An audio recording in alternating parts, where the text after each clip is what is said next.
موسم بہار کا آغاز ہو چکا تھا۔ وہ مارچ کی آخری تاریخیں تھیں۔ میں اپنے آفس میں بیٹھا حسب معمول اپنے کلائنٹس کو ڈیل کر رہا تھا کہ میری سیکرٹری نے انٹر کام پر بتایا، سر ایک خاتون آپ سے ملنے کو بےتاب ہے۔ وہ اپنا نام سغرا بیگم بتاتی ہیں اور وہ خاصی پریشان بھی نظر آتی ہے۔ وکیل، ڈاکٹر اور پولیس کے آنے والے افراد کو ان کی پریشانی کھینچ کر لاتی ہے۔ میں نے بڑی سرسری انداز میں کہا، کیا ان خاتون نے اپائنٹمنٹ لے رکھا ہے؟ میں نے پوچھا۔ نو سر، اس نے نفی میں جواب دیا۔ وہ اپائنٹمنٹ کے بغیر ہی آپ سے ملاقات چاہتی ہے۔ اس کے پاس ایک پرچی بھی ہے۔ پرچی؟ میں نے زبان آواز میں دہرایا۔ آپ کا مطلب ہے کہ کوئی سفارش؟ نہیں سر، سیکرٹری نے ایک مرتبہ پھر نفی میں جواب دیتے ہوئے مجھے بتایا۔ پرچی مطلب ریفرنس سر، کسی داؤد خان صاحب نے انہیں آپ کے پاس بھیجا ہے۔ کہتی ہے کہ آپ داؤد خان کو اچھی طرح جانتے ہیں۔ میرے جاننے والوں میں داؤد خان کا نام صرف ایک ہی شخص کا تھا۔ میں نے اس کو ذہن میں رکھتے ہوئے پوچھا، کیا سغرا بیگم کو ڈرامہ ڈائریکٹر داؤد خان نے بھیجا ہے؟ جی جی سر۔ اس بار اس نے ہاں میں جواب دیا۔ انہوں نے یہ بتایا کہ داؤد صاحب ٹی وی کے لیے کام کرتے ہیں اور ان کا تعلق ڈرامہ انڈسٹری سے ہے۔ میں نے گہری سانس لی، پھر پوچھا، اس وقت وزٹنگ روم کی کیا پوزیشن ہے؟ بس سر، 2 ہی کلائنٹس بیٹھے ہیں، میری سیکرٹری نادیہ نے بتایا، جن میں ایک اپائنٹمنٹ والا ہے اور دوسری یہی سغرا بیگم۔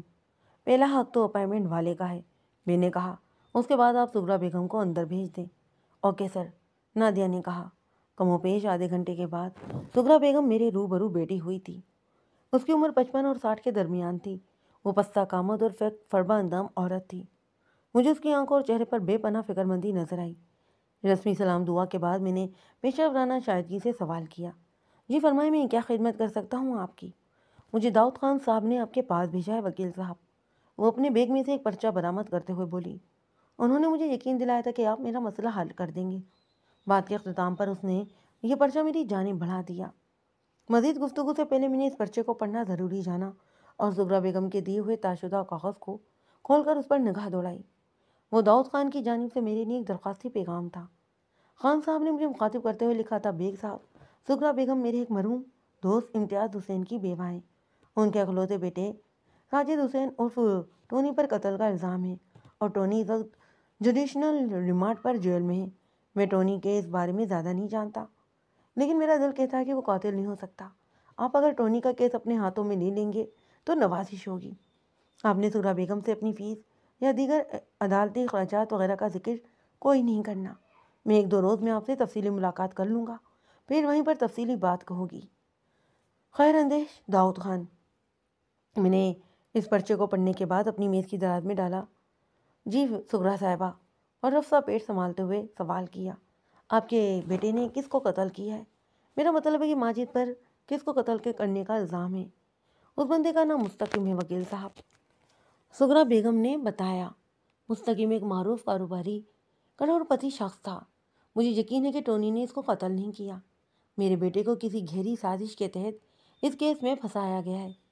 اللہ کرے ایسا ہی ہو، میں نے مضبوط لہجے میں کہا اور پوچھا، آپ کا بیٹا ماجد حسین کام کیا کرتا ہے؟ وکیل صاحب، ہم ذات کے مغل ہیں، مگر ٹونی نے پیشہ اختیار کر لیا ہے، سغرا بیگم نے جواب دیا۔ اس نے ہیئر کٹنگ کی ایک بہت بڑی دکان کھول لی ہے، جہاں پر صرف لیڈیز کے بال کاٹے جاتے ہیں۔ اس کام میں مدد کرنے کے لیے ٹونی نے 2 ملازم لڑکیاں بھی رکھی ہوئی ہیں، جن میں سے ایک کا نام عاشی اور دوسری کا نام شاہین ہے۔ ملزم ماجد حسین کا نک نیم ٹونی تھا۔ اپنی پیشہ ورانہ دنیا میں وہ ٹونی ہی کے نام سے مشہور تھا، لہذا اس کی ماں کی اس طرح داستان میں بھی اس کا ذکر ٹونی ہی کروں گا۔ ذات، برادری اور پیشہ سب کا اپنا مقام ہوتا ہے۔ میں نے سغرا بیگم کے چہرے پر نگاہ جما کر کہا، آپ لوگوں کا مغل ہونا اپنی جگہ، مگر ٹونی نے اگر کوئی لیڈیز ہیئر کٹنگ سیلون کھول دیا ہے تو اس کام کی وجہ سے وہ نائی نہیں ہو جاتا۔ ہر پیشہ ایک قابل احترام ہے۔ اگر پیشہ ایمانداری اور محنت سے کام کر رہا ہو اور اپنے اطمینان قلب کے لیے یہ سوچا سکتی ہے کہ ٹونی ایک آرٹسٹ بھی ہے جو اپنے پاس آنے والی عورتوں کی زلفیں سنوار کر انہیں پہلے سے زیادہ خوبصورت بنا دیتا ہے۔ سغرا نے حیرت سے میرے چہرے پر دیکھا۔ اس نے ٹٹولنے والے انداز میں پھر مجھے دیکھتا سوال کیا، وکیل صاحب، کیا آپ ٹونی سے مل چکے ہیں؟ ہرگز نہیں، میں نے نفی میں گردن ہلاتے ہوئے کہا۔ آج میں نے پہلی مرتبہ آپ کی زبان سے اس کا ذکر سنا ہے۔ مگر آپ نے یہ کیوں پوچھا ہے کہ میں ٹونی سے مل چکا ہوں؟ آپ کی باتوں کی وجہ سے، وہ ایک گہرا سانس لے کر بولی۔ ٹونی بھی خود کو ایک آرٹسٹ کہتا ہے اور وہ اس بات پر یقین نہیں رکھتا کہ کوئی شخص بال کاٹنے سے نائی، کپڑے سلائی کرنے سے دردی یا کپڑے ڈرائی کلنگ کرنے سے دھوبی اور جوتے تیار کرنے سے موچی بن جاتا ہے۔ آپ نے بھی ٹونی کے جیسے خیالات کا اظہار کیا تو مجھے لگا کہ آپ شاید ٹونی سے مل چکے ہوں گے اور یہ ساری باتیں اسی نے آپ کو بتائی ہوں گی۔ اسے اپنے پیشے پر لیکچر دینے کا بہت شوق ہے۔ جب ٹونی سے ملاقات ہوگی تو میں ضرور اس کا لیکچر سنوں گا۔ فی الحال تو آپ یہ بتائیں کہ مقتول کس نوعیت کا کاروبار کرتا تھا اور ٹونی سے اس کا کیا تعلق تھا جو اس کے قتل کے الزام میں ٹونی کو ملزم نامزد کر دیا گیا ہے۔ جہاں تک میں جانتی ہوں کہ مقتول کاروں کا بزنس کرتا ہے۔ اس نے میرے سوال کے جواب میں بتایا اب پچھلے کچھ عرصے سے اس نے سیاست میں بھی دلچسپی لینا شروع کر دی ہے اور ٹونی سے اس کا کوئی براہ راست تعلق نہیں ہے وکیل صاحب۔ اس دوران میں اپنے سامنے رکھے رف پیج پر مسلسل اہم پوائنٹ نوٹ کرتا جا رہا تھا۔ سغرا بیگم نے کچھ ایسے انداز سے اپنی بات چھوڑی تھی کہ مجھے محسوس ہوا کہ وہ کچھ اور بھی کہنا چاہ رہی تھی مگر شاید کسی وجہ سے رک گئی تھی۔ اگر ٹونی کا براہ راست مقتول سے کوئی تعلق نہیں تو یقیناً وہ دونوں کسی تیسرے انسان کے ذریعے ایک دوسرے کو جانتے ہوں گے۔ میرا مطلب ہے کہ ان کے بیچ راہ چپ جیسا کوئی تعلق ہوگا۔ اگرچہ میرے آخری جملے کو سمجھنا سغرا بیگم کے لیے کوئی سہل کام نہیں تھا، تاہم میری بات کا مجموعی مفہوم یقیناً اس کے پلے پڑ گیا۔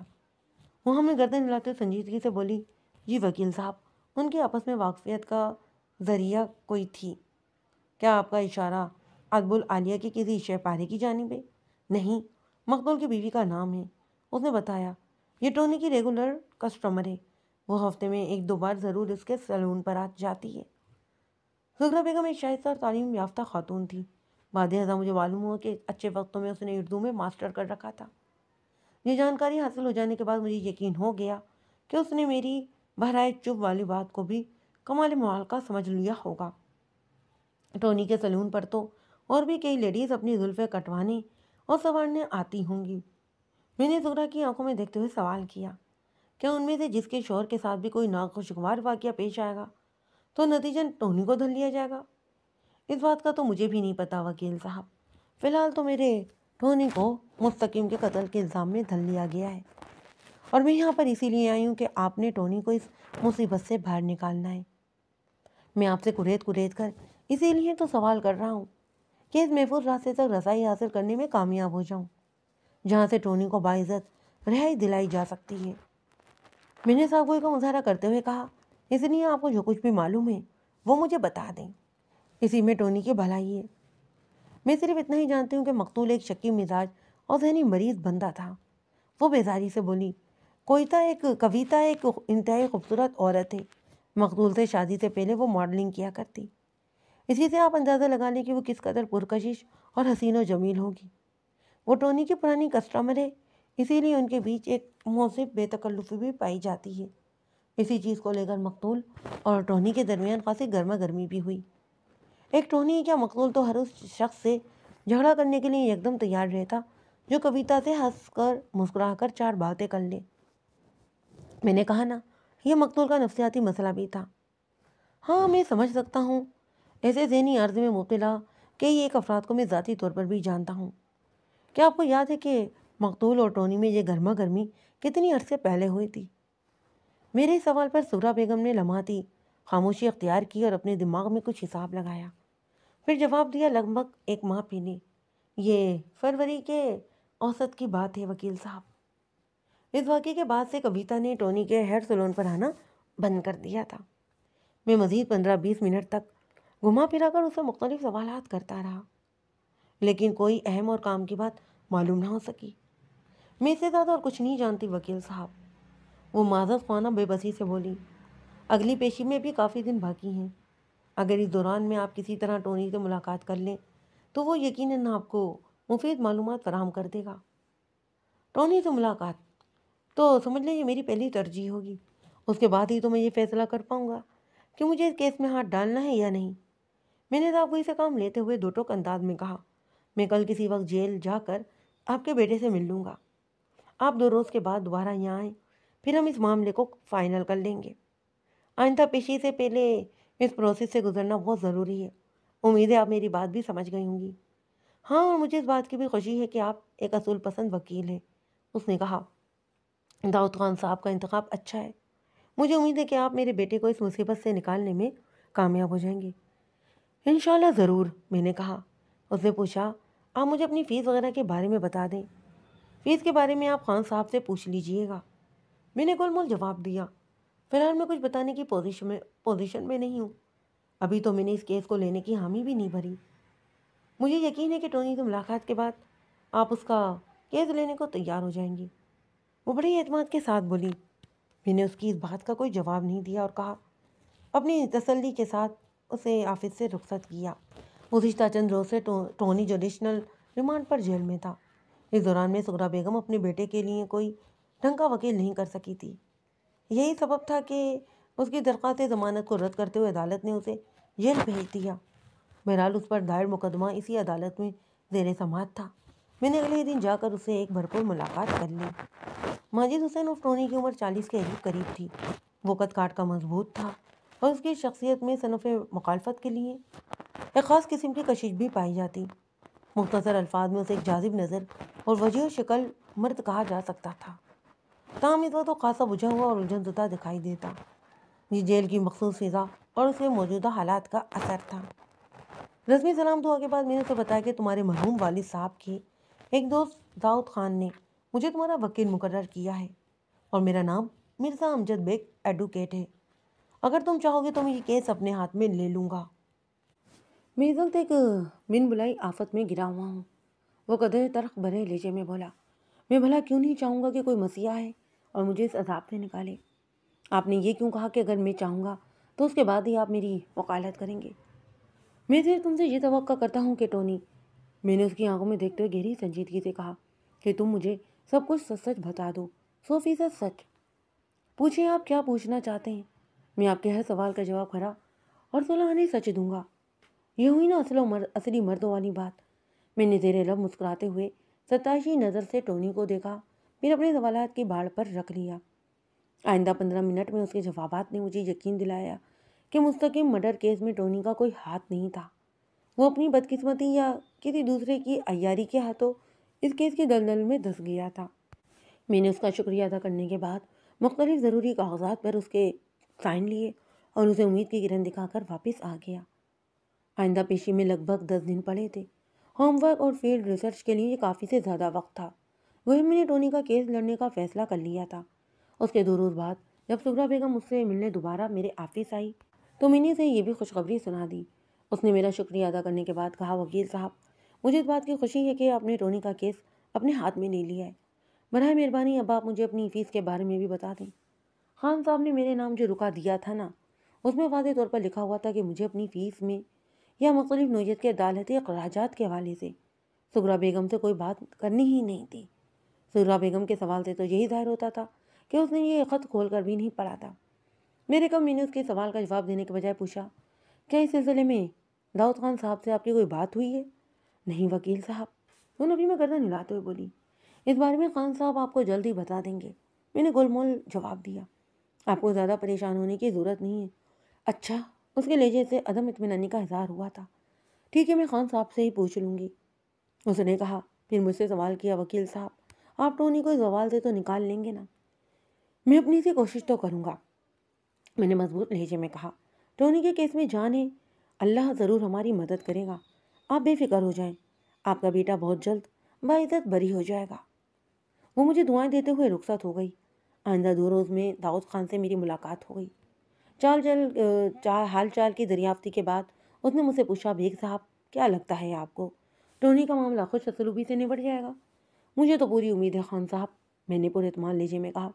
ٹونی نے جو مجھے کہانی سنائی ہے، اگر اس میں کوئی کھوٹ نہیں تو اس کی کشتی کو میں طوفان سے باہر نکال ہی لاؤں گا انشاءاللہ. وہ ستائشی نظروں سے پھر مجھے دیکھتے ہوئے بولا، تو اس کا مطلب ہے کہ آپ کی ٹونی سے بھی ملاقات ہو گئی ہے؟ جی، میں 2-3 روز پہلے اس سے ملنے جیل بھی گیا تھا، میں نے بتایا. مجھے بھی یہی محسوس ہو رہا ہے کہ وہ بے گناہ ہے. اب عدالت میں اس کی بے گناہی کو ثابت کرنا میری ذمہ داری ہے. اور میں جانتا ہوں، وہ ٹھہرے ہوئے لہجے میں بولا، آپ ایک پیشہ ور اور ذمہ دار انسان ہیں. تعریف کا شکریہ خان صاحب، میں نے سرسری انداز میں کہا اور پھر پوچھا، سغرا بیگم کا اب کیا کرنا ہے؟ اس نے سوالیہ نظر سے مجھے دیکھا اور کہا، میں سمجھا نہیں بیگ صاحب، سغرا بیگم کو کیا ہوا ہے بھلا؟ ہوا تو کچھ نہیں ہے خان صاحب، میں نے وضاحت کرتے ہوئے کہا، وہ 2-3 بار مجھ سے فیس کے بارے میں پوچھ چکی ہے۔ آپ نے اپنی چٹھی میں جو مجھے تاکید کی تھی نا، میں ابھی تک اس کی روشنی میں حالات کو سنبھالے ہوئے ہوں۔ اس سلسلے کو کب تک چلانا ہوگا؟ آپ انہیں صاف صاف کیوں نہیں بتا دیتے؟ بیگ صاحب، یہ بات تو طے ہے کہ اس کیس میں آپ کی فیس سے لے کر ٹونی کی رہائی تک کا تمام خرچہ میں اٹھاؤں گا۔ وہ بڑے عزم سے بولا۔ مرحوم امتیاز حسین نے اپنی زندگی میں مجھ پر اس قدر احسان کیے تھے کہ مجھے کبھی اتارنے کا موقع ہی نہیں مل سکا۔ یہ پہلی مرتبہ ہوگا کہ میں اس فیملی کے کام آ رہا ہوں، لہذا کسی بھی قدم پر سکرا بیگم کا 1 روپیہ بھی خرچ نہیں ہونا چاہیے۔ میں خود ان سے ملاقات کر کے بتا دوں گا۔ شکریہ خان صاحب، میں نے کہا، آپ نے صرف اس کیس کے فنانشل معاملات کو ہی نہیں دیکھنا، بلکہ زمینی بنیادوں پر فزیکل کوشش بھی کرنا ہے۔ آپ کا تعلق رنگ و نور کی دنیا سے ہے۔ بہت سے مسائل پر مجھے آپ کی مدد کی ضرورت پیش آئے گی، خصوصاً آپ کی فیلڈ سے متعلق معلومات حاصل کرنے کے لیے۔ آپ میری بات سمجھ رہے ہیں نا؟ سمجھ گیا ہوں بیگ صاحب، سمجھ گیا ہوں۔ وہ ہمیں گردن ہلاتے ہوئے بولا، حکم کریں آپ، میں ہر خدمت کے لیے تیار ہوں۔ ٹھیک ہے، وقت آنے پر میں آپ کو ضرور زحمت دوں گا، میں نے تشکرانہ لہجے میں کہا۔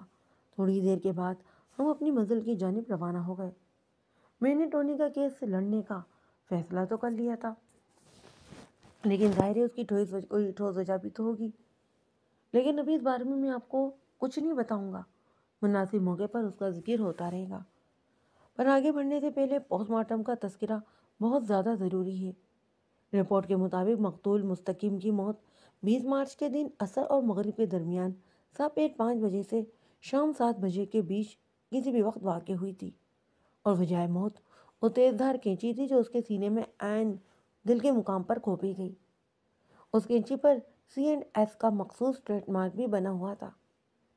C&S کو مومنٹ سیزر دراصل ٹونی کے ہیئر سلون کا نام تھا، اور سب سے خطرناک بات یہ کہ آلۂ قتل یعنی اس کینچی پر ملزم کے فنگر پرنٹ بھی پائے گئے تھے۔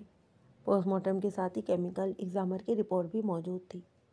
مقتول مستقیم کے معدے سے حاصل ہونے والے مواد کے لیبارٹری ٹیسٹ سے پتہ چلا کہ وقت موت وہ کسی زوردار اثر دوا کے نشے میں تھا، یعنی اس کی زندگی کا چراغ گل کرنے کے لیے پہلے اسے کوئی نشیلی شے کھلائی گئی تاکہ وہ قاتل کے راستے میں کوئی مزاحمت ہی نہ کر سکے۔ اس کے بعد ہی قاتل نے اس کے سینے میں کینچی گھونپ کر اسے فنا کے گھاٹ اتار دیا۔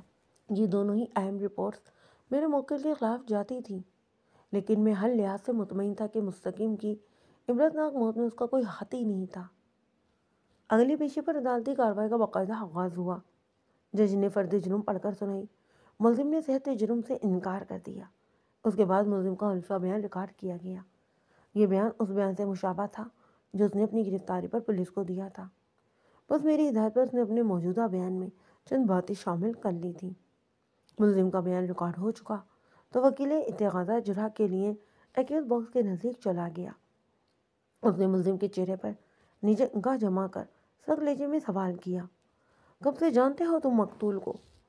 میں لگ بھگ 1.5 سال سے اس کے نام سے واقف تھا، ملزم نے بڑی اعتماد سے جواب دیا، یعنی جب اس کی تمہاری ایک ماڈل کسٹمر سے شادی ہوئی تھی، وکیل اتغاثہ نے مائنقص انداز میں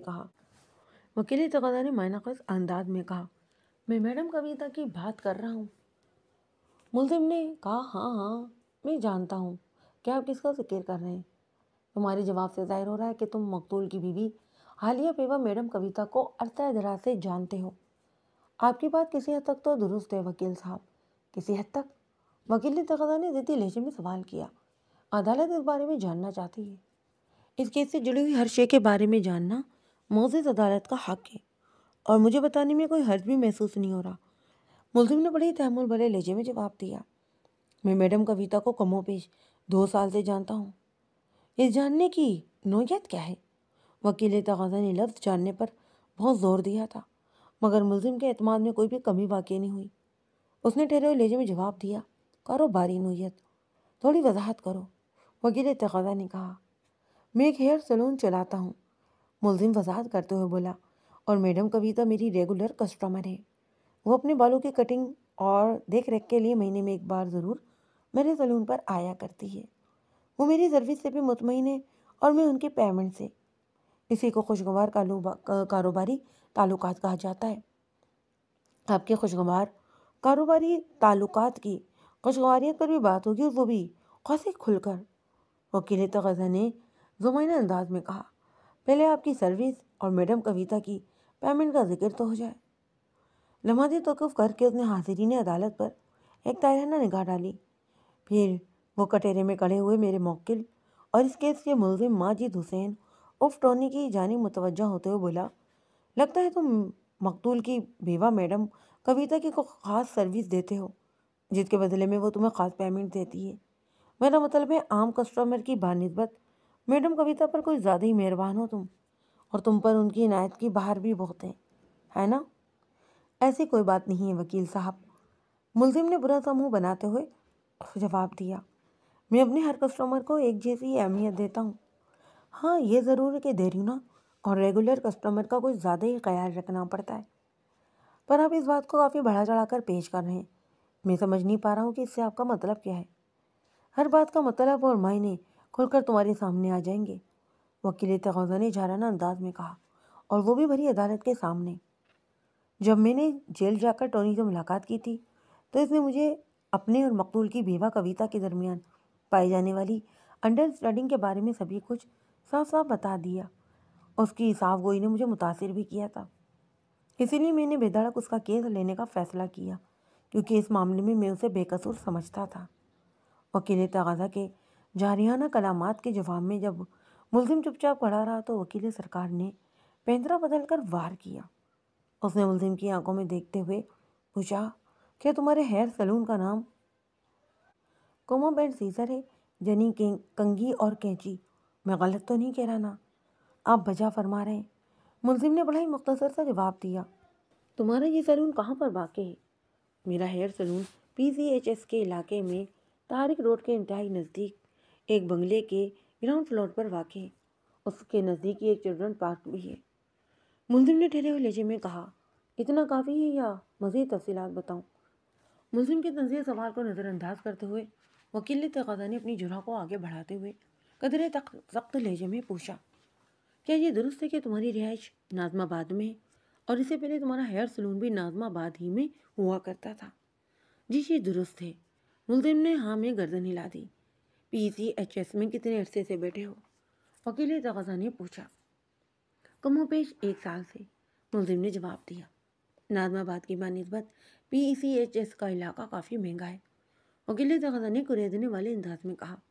پولیس کی تحقیق کے مطابق تمہارا ناظم آباد والا ہیئر سلون بہت ہی چھوٹا اور کرائے کی عمارت میں تھا، جبکہ ابھی تم جس بنگلے کے گراؤنڈ فلور پر اپنا ہیئر سلون کھولے بیٹھے ہو، اس پورشن کے مالکانہ حقوق بھی تمہارے نام ہیں۔ کیا میں غلط کہہ رہا ہوں؟ نہیں، ملزم نے نفی میں گردن ہلاتے ہوئے جواب دیا۔ پولیس کی تحقیق اور تفتیش ایک دم درست ہیں۔ گڈ، وکیل تغاضا نے تنزیہ اور مصنوعی ستائش سے ملزم کی طرف دیکھا اور سرسراتی آواز میں سوال کیا، معزز عدالت یہ جاننا چاہتی ہے کہ 1 سال پہلے اچانک تمہاری کیا کوئی لاٹری لگی تھی، یا پھر کوئی پرائز بانڈ کھل گیا تھا، یا پھر کسی حد سے زیادہ مہربان کسٹمر نے تم پر اپنی یہ عنایت کی بارش کر دی تھی؟ میری کوئی لاٹری کھلی تھی اور نہ ہی میں نے کبھی پرائز بانڈ وغیرہ خرید کر اپنے پاس رکھے ہیں، ملزم نے بیزاری سے جواب دیا۔ میں نے PCHS میں اپنا سیلون کھولنے کے لیے کسی دوست سے ادھار پیسے لیے تھے، میں نے اس قرض کا تقریباً نصف آدھا واپس بھی کر دیا ہے۔ کیا تم اپنے اس مہربان دوست کا نام بتاؤ گے؟ آبجیکشن یور آنر، میں نے وکیل سرکار کے کام میں رخ نہ ڈالتے ہوئے بانگوں سے بلند کہا۔ اس وقت عدالت میں مستقم مرڈر کیس کی سماعت ہو رہی ہے، ملزم کا ہیئر سلون کا اس معاملے سے کوئی لینا دینا ہی نہیں۔ میرے فاضل دوست خواہ ملزم کو ہراساں کرنے کی کوشش کر رہے ہیں۔ ہیئر سلون اور مقتول مستقم کے معاملے ایک دوسرے کے ساتھ اسی طرح جڑے ہوئے ہیں جیسے کسی ہتھیلی کے ساتھ انگلیاں، وکیل تغاضا نے جوشیلے لہجے میں کہا۔ آلائے قتل ایک ایسی کینچی ہے جس کا تعلق ملزم کے ہیئر سلون کے نام پر ہے، لہذا اس سیلون کا ذکر تو لامحالہ آنا ہی آنا ہے۔ ڈیفینس کو کومب اینڈ سیزر کے نام پر کوئی بھی اعتراض نہیں ہے جناب عالی، میں نے رسانیت بھرے لہجے میں کہا۔ میرا آبجیکشن پروسیکیوشن کے سوال پر تھا، جس میں میرے موکل سے پوچھا گیا تھا کہ اس نے اپنے کس دوست سے رقم لے کر وہ سیلون یعنی PCHS کے علاقے میں واقع کسی بنگلے کا پورشن خریدا تھا۔ میرے موکل کو قرض دینے والا شخص اس کیس کا حصہ نہیں ہے، لہذا اسے زیر بحث لانا اور اس کا نام پوچھنا اصول کے منافی ہے۔ اگر اتقاضا یہ ثابت کرتے کہ ملزم کو ایک بھاری رقم فراہم کرنے والی ہستی اس کیس سے جڑی ہوئی ایک اہم شخصیت ہے تو وکیل تقاضا نے براہ راست میری طرف دیکھتے ہوئے کہا تھا، جناب عالی، میں نے وکیل کو یکسر نظر انداز کرتے ہوئے ٹھوس انداز میں کہا، جب پروسیکیوشن اپنی دعوے کو سچ ثابت کر دکھائے گا تو پھر ڈیفینس کو سوال پر کوئی اعتراض بھی نہیں ہوگا، لیکن سر دست اس سوال کو نامناسب اور غیر متعلقی سمجھا جانا چاہیے۔ اتقاضا اگلی پیشی پر یہ ثابت بھی کر کے دکھا دے گا۔ وکیل تقاضا نے ایک ایک لفظ پر دباؤ ڈالتے ہوئے کہا، یو آنر، اگر پروسیکیوشن آئندہ پیشی پر اپنا دعویٰ سچ ثابت کرنے میں کامیاب ہو گیا تو جب دیکھی جائے گی۔ میں نے ٹھہرے ہوئے لہجے میں کہا، فی الحال معزز عدالت سے میری درخواست ہے کہ اس کیس کی کارروائی کو فضولیات میں الجھے بغیر آگے بڑھانے کے احکامات صادر کیے جائیں۔ That is all your owner. Objection. جج نے بھی دو ٹوک انداز میں کہا، پروسیکیوشن پلیز کنٹینیو۔ میرے ایک سوال کے جواب میں تم نے مجھے بتایا تھا کہ تم لگ بھگ 1.5 سال سے مقتول کے نام سے واقف تھے۔ وکیل تقاضا نے ملزم کے چہرے پر نگاہ جما کر سوال کیا، اس دوران میں تمہاری مقتول سے کتنی بار ملاقات ہوئی تھی؟ صرف 1 مرتبہ، ملزم نے جواب دیا۔ کمال ہے، وکیل تقاضا نے تزئین انداز میں کہا، مقتول کی بیوی سے تو تمہاری ہر 1 ماہ سے 2 ملاقاتیں ہو جایا کرتی تھیں، لیکن مقتول سے اس عرصے میں تم صرف 1 ہی بار ملے ہو، اور اس پہلی بلکہ آخری ملاقات میں تمہارا اس سے شدید نوعیت کا جھگڑا ہو گیا تھا۔ یہ کچھ عجیب نہیں؟ جن نے میرے اعتراضات کو درست مانتے ہوئے وکیل تقاضا کو مقتول جرح کرنے کا حکم دیا تھا، اور وہ اپنے سوال سے تو باز آ گیا، لیکن اب اس نے ایک نیا محاذ کھول دیا تھا۔ مگر میرا موکل بھی کوئی گھبرانے والا نہیں تھا۔ اس نے بڑی سادگی سے پوچھا، اس کی معصومیت بھی دیکھنے لائق تھی، اس میں عجیب کیا ہے وکیل صاحب؟ عجیب یہ ہے کہ، وکیل تقاضا نے جھاریانہ انداز میں کہا، ہمارے ہیئر سلون پر آنے والی تمامی کسٹمر لیڈیز ہیں، ان میں آدھی تو یقیناً شادی شدہ ہوں گی، ان میں سے کسی کے شوہر نے تم سے کوئی جھگڑا نہیں کیا۔ ایسا پہلی بار ہوا تھا کہ میڈم کویتا کے شوہر مقتول مستقیم نے اس واقعے سے کم و بیش 1 ماہ پہلے تم سے شدید نوعیت کی لڑائی کی تھی اور تمہیں وارننگ دی تھی کہ تم اس کی بیوی سے دور رہو۔ ایسا ہوا تھا یا نہیں؟ بالکل ایسا ہی ہوا تھا، ملزم نے بڑے اطمینان بھرے لہجے میں جواب دیا۔ کیا اس جھگڑے کا سبب یہ تھا کہ تم اس کی بیوی کے قریب ہوتے جا رہے تھے؟ نہیں، اگر ایسا ہوتا تو پھر میرے علاوہ کئی دوسرے لوگوں سے مقتول کی لڑائی نہ ہوئی ہوتی، ملزم نے ٹھوس انداز میں جواب دیا۔ اب ہر کوئی مقتول کی خوبصورت بیوی کے پیچھے ہاتھ دھو کر تو نہیں پڑا ہوا تھا نا؟ میں سمجھتا ہوں مقتول کی ذہنی کیفیت کا کوئی اور سبب تھا، اور میں سبب سے واقف ہوں کیونکہ میڈم کویتا نے کئی بار مجھ سے اس موضوع پر بات بھی کی تھی۔ کیا آپ بھی اس سبب سے آگاہ ہونا چاہیں گے؟ کیوں نہیں، ضرور، وکیل تقاضا نے تنزیہ لہجے میں کہا۔ قاتلوں کے علم و نور سے اس سوال کرنے میں کوئی قباحت نہیں ہونا چاہیے۔ مقتول ایک ذہنی مریض تھا، ملزم نے انکشاف انگیز لہجے میں کہا۔ اسے ہر دم یہ کھٹکا لگا رہتا تھا کہ کوئی اس کی حسین و جمیل بیوی کو لے نہ اڑے، اور یہ راز کی بات بھی تمہیں میڈم کویتا نے ہی بتائی ہوگی۔ وکیل تقاضا نے کڑا سوال کیا۔ جی، یہی سچائی ہے، ملزم نے اٹل لہجے میں کہا۔ تمہارا اپنی ذہنی کیفیت اور نفسیاتی صحت کے بارے میں کیا خیال ہے؟ وکیل تقاضا نے چپتے ہوئے لہجے میں سوال کیا۔ تم 40 سال کے ہو چکے ہو، مگر ابھی تک تم نے شادی کے بارے میں نہیں سوچا، اس کا کیا سبب ہے؟ Any medical problem? اس کے ساتھ ہی عدالت کا وقت مقرر ختم ہو گیا۔ ملزم اور پروسیکیوشن کی بات چیت چونکہ مکمل نہیں ہو پائی تھی، لہذا جج نے 1 ہفتے بعد کی تاریخ دے کر عدالت برخاست کرنے کا اعلان کر دیا۔ اس کے ساتھ ہی جج نے متعلقہ عدالتی عملے کو خصوصی ہدایت بھی کر دی تھی کہ اگلی پیشی پر اس کیس کا نمبر سب سے اوپر لگا دیا جائے تاکہ عدالتی کارروائی کرنے کے لیے زیادہ سے زیادہ وقت مل سکے۔ پچھلی پیشی پر ملزم اور تقاضا کا سیشن نامکمل رہ گیا تھا، اسی سبب جج نے قریب کی تاریخ دیتے ہوئے اس عدالت کے ساتھ ختم کی تھی کہ اگلی پیشی پر اس کیس کو اوپر لگایا جائے۔ کیس کو اوپر لگنا تو ہمارے حق میں بہتر تھا، اس طرح ہمیں زیادہ سے زیادہ وقت مل جاتا۔ اس کے علاوہ ملزم پر جرح ادھوری رہ جانے سے ہمارا ہی فائدہ ہوا تھا۔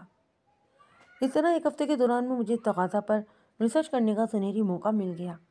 عدالتی کارروائی کا آغاز ہوا تو وکیل تقاضا نے جج سے مخاطب ہوتے ہوئے کہا، جناب عالی، تقاضا کے گواہوں کا سلسلہ شروع کرنے سے پہلے میں ملزم کا جواب لینا چاہتا ہوں، وہ جواب جو پچھلی پیشی پر عدالت کا مقررہ وقت ختم ہو جانے کے باعث ملزم کی زبان سے نکل کر میرے سماعت تک نہیں پہنچ پایا تھا۔ جج نے اپنی بھاری بھرکم آواز میں پرمیشن دے دی۔ تمہارا بیان یہ ہے کہ مقتول ایک ذہنی مریض تھا۔ وکیل تقاضا ملزم والے کٹہرے کے قریب جا کر میرے موکل سے بولا، اس لیے وہ ہر اس شخص سے لڑائی جھگڑا کرتا جو اس کی خوبصورت ماڈل بیوی سے بے تکلف ہونے کی کوشش کرتا تھا۔ اسے یہ دھڑکا لگا رہتا تھا کہ کوئی اس کی بیوی کو لے نہ اڑے۔ تم نے یہی کہا تھا نا؟ ہاں بالکل، ملزم نے جواب دیا۔ تم نے مقتول کی جھگڑالو طبیعت اور پرکشش بیوی کے چھن جانے والے خدشات اور اندیشہ ہائے دور دراز کو اس کی ذہنی کیفیت کے کھاتے میں ڈال دیا۔ وکیل تقاضا نے چپتے ہوئے لہجے میں سوال کیا، تمہارا اپنی نفسیاتی صحت اور ذہنی صحت کے بارے میں کیا خیال ہے؟ تم 40 سال کے ہو چکے ہو مگر ابھی تک تم نے شادی کے بارے میں سوچا بھی نہیں۔ اس کا سبب کیا ہے؟ کیا کوئی میڈیکل پرابلم؟ کسی انسان کی شادی کرنے یا شادی نہ کرنے کا تعلق اس کی عمر سے نہیں ہوتا وکیل صاحب، ملزم نے میرے یاد کرائے ہوئے سبق کی روشنی میں جواب دیا۔ بعض لوگوں کی شادی اوائل عمری میں ہی ہو جاتی ہے اور بعض لوگ 60 کا ہنسا عبور کرنے کے بعد شادی رچاتے ہیں۔ آپ اسے ان کی ذہنی صحت یا کسی میڈیکل پرابلم پر معمول نہیں کر سکتے۔ جب کوئی جوان شادی سے دور بھاگتا ہے تو اس کا کیس نارمل نہیں رہتا۔ وکیل تقاضا نے میرے موکل پر چڑھائی کرتے ہوئے جھرانہ انداز میں کہا، تم میرے سوال کا جواب دو یا نہ دو مگر تم یہ بات اچھی طرح جانتے ہو کہ آبجیکشن یور آنر، میں نے دبنگ آواز میں کہا۔ اس وقت عدالت میں مستقیم مرڈر کیس کی سماعت جاری ہے، لیکن یہ تقاضا میرے موکل کی شادی کو موضوع بنا کر عدالت کا قیمتی وقت برباد کرنے کی کوشش کر رہا ہے اور یہ کسی بھی طرح بھی مناسب اور معقول رویہ نہیں ہے۔ جناب عالی، میں نے ملزم کے 40 سال کا ہو جانے کے باوجود بھی شادی نہ کرنے کے حساس معاملے کو ایک خاص مقصد سے موضوع جرح بنایا ہے، وکیل تقاضا نے بڑے اعتماد سے کہا، اور یہ حساس معاملہ زیر سماعت کیس کے ساتھ ہی جڑا ہوا ہے۔ میں تقاضا کے اس دعوے کی تردید بلکہ مذمت کرتا ہوں کہ میرے موکل کا شادی نہ کرنا اس کیس کا اٹوٹ انگ ہے۔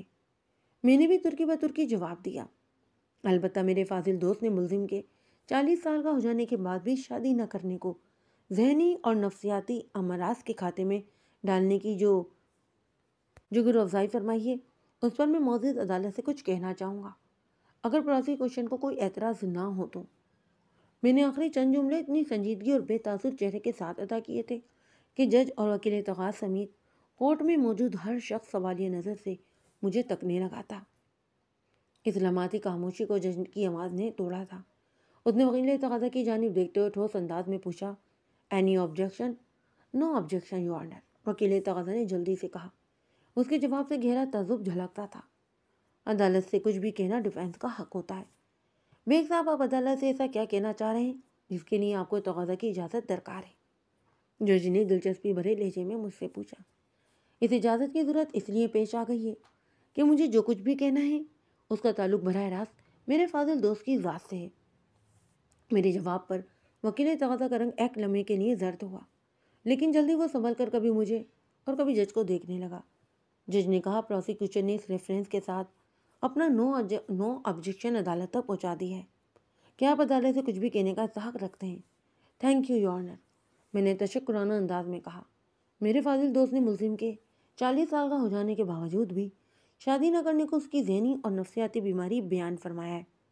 اگر ہم پروسیکیوشن کے اس فرمان کو ایک اصول مان لیں تو پھر اصول کو اطلاق ہر اس غیر شادی شدہ شخص پر ہونا چاہیے جو 40 یا 40 سے زیادہ کا ہو چکا ہے۔ I am write your honour?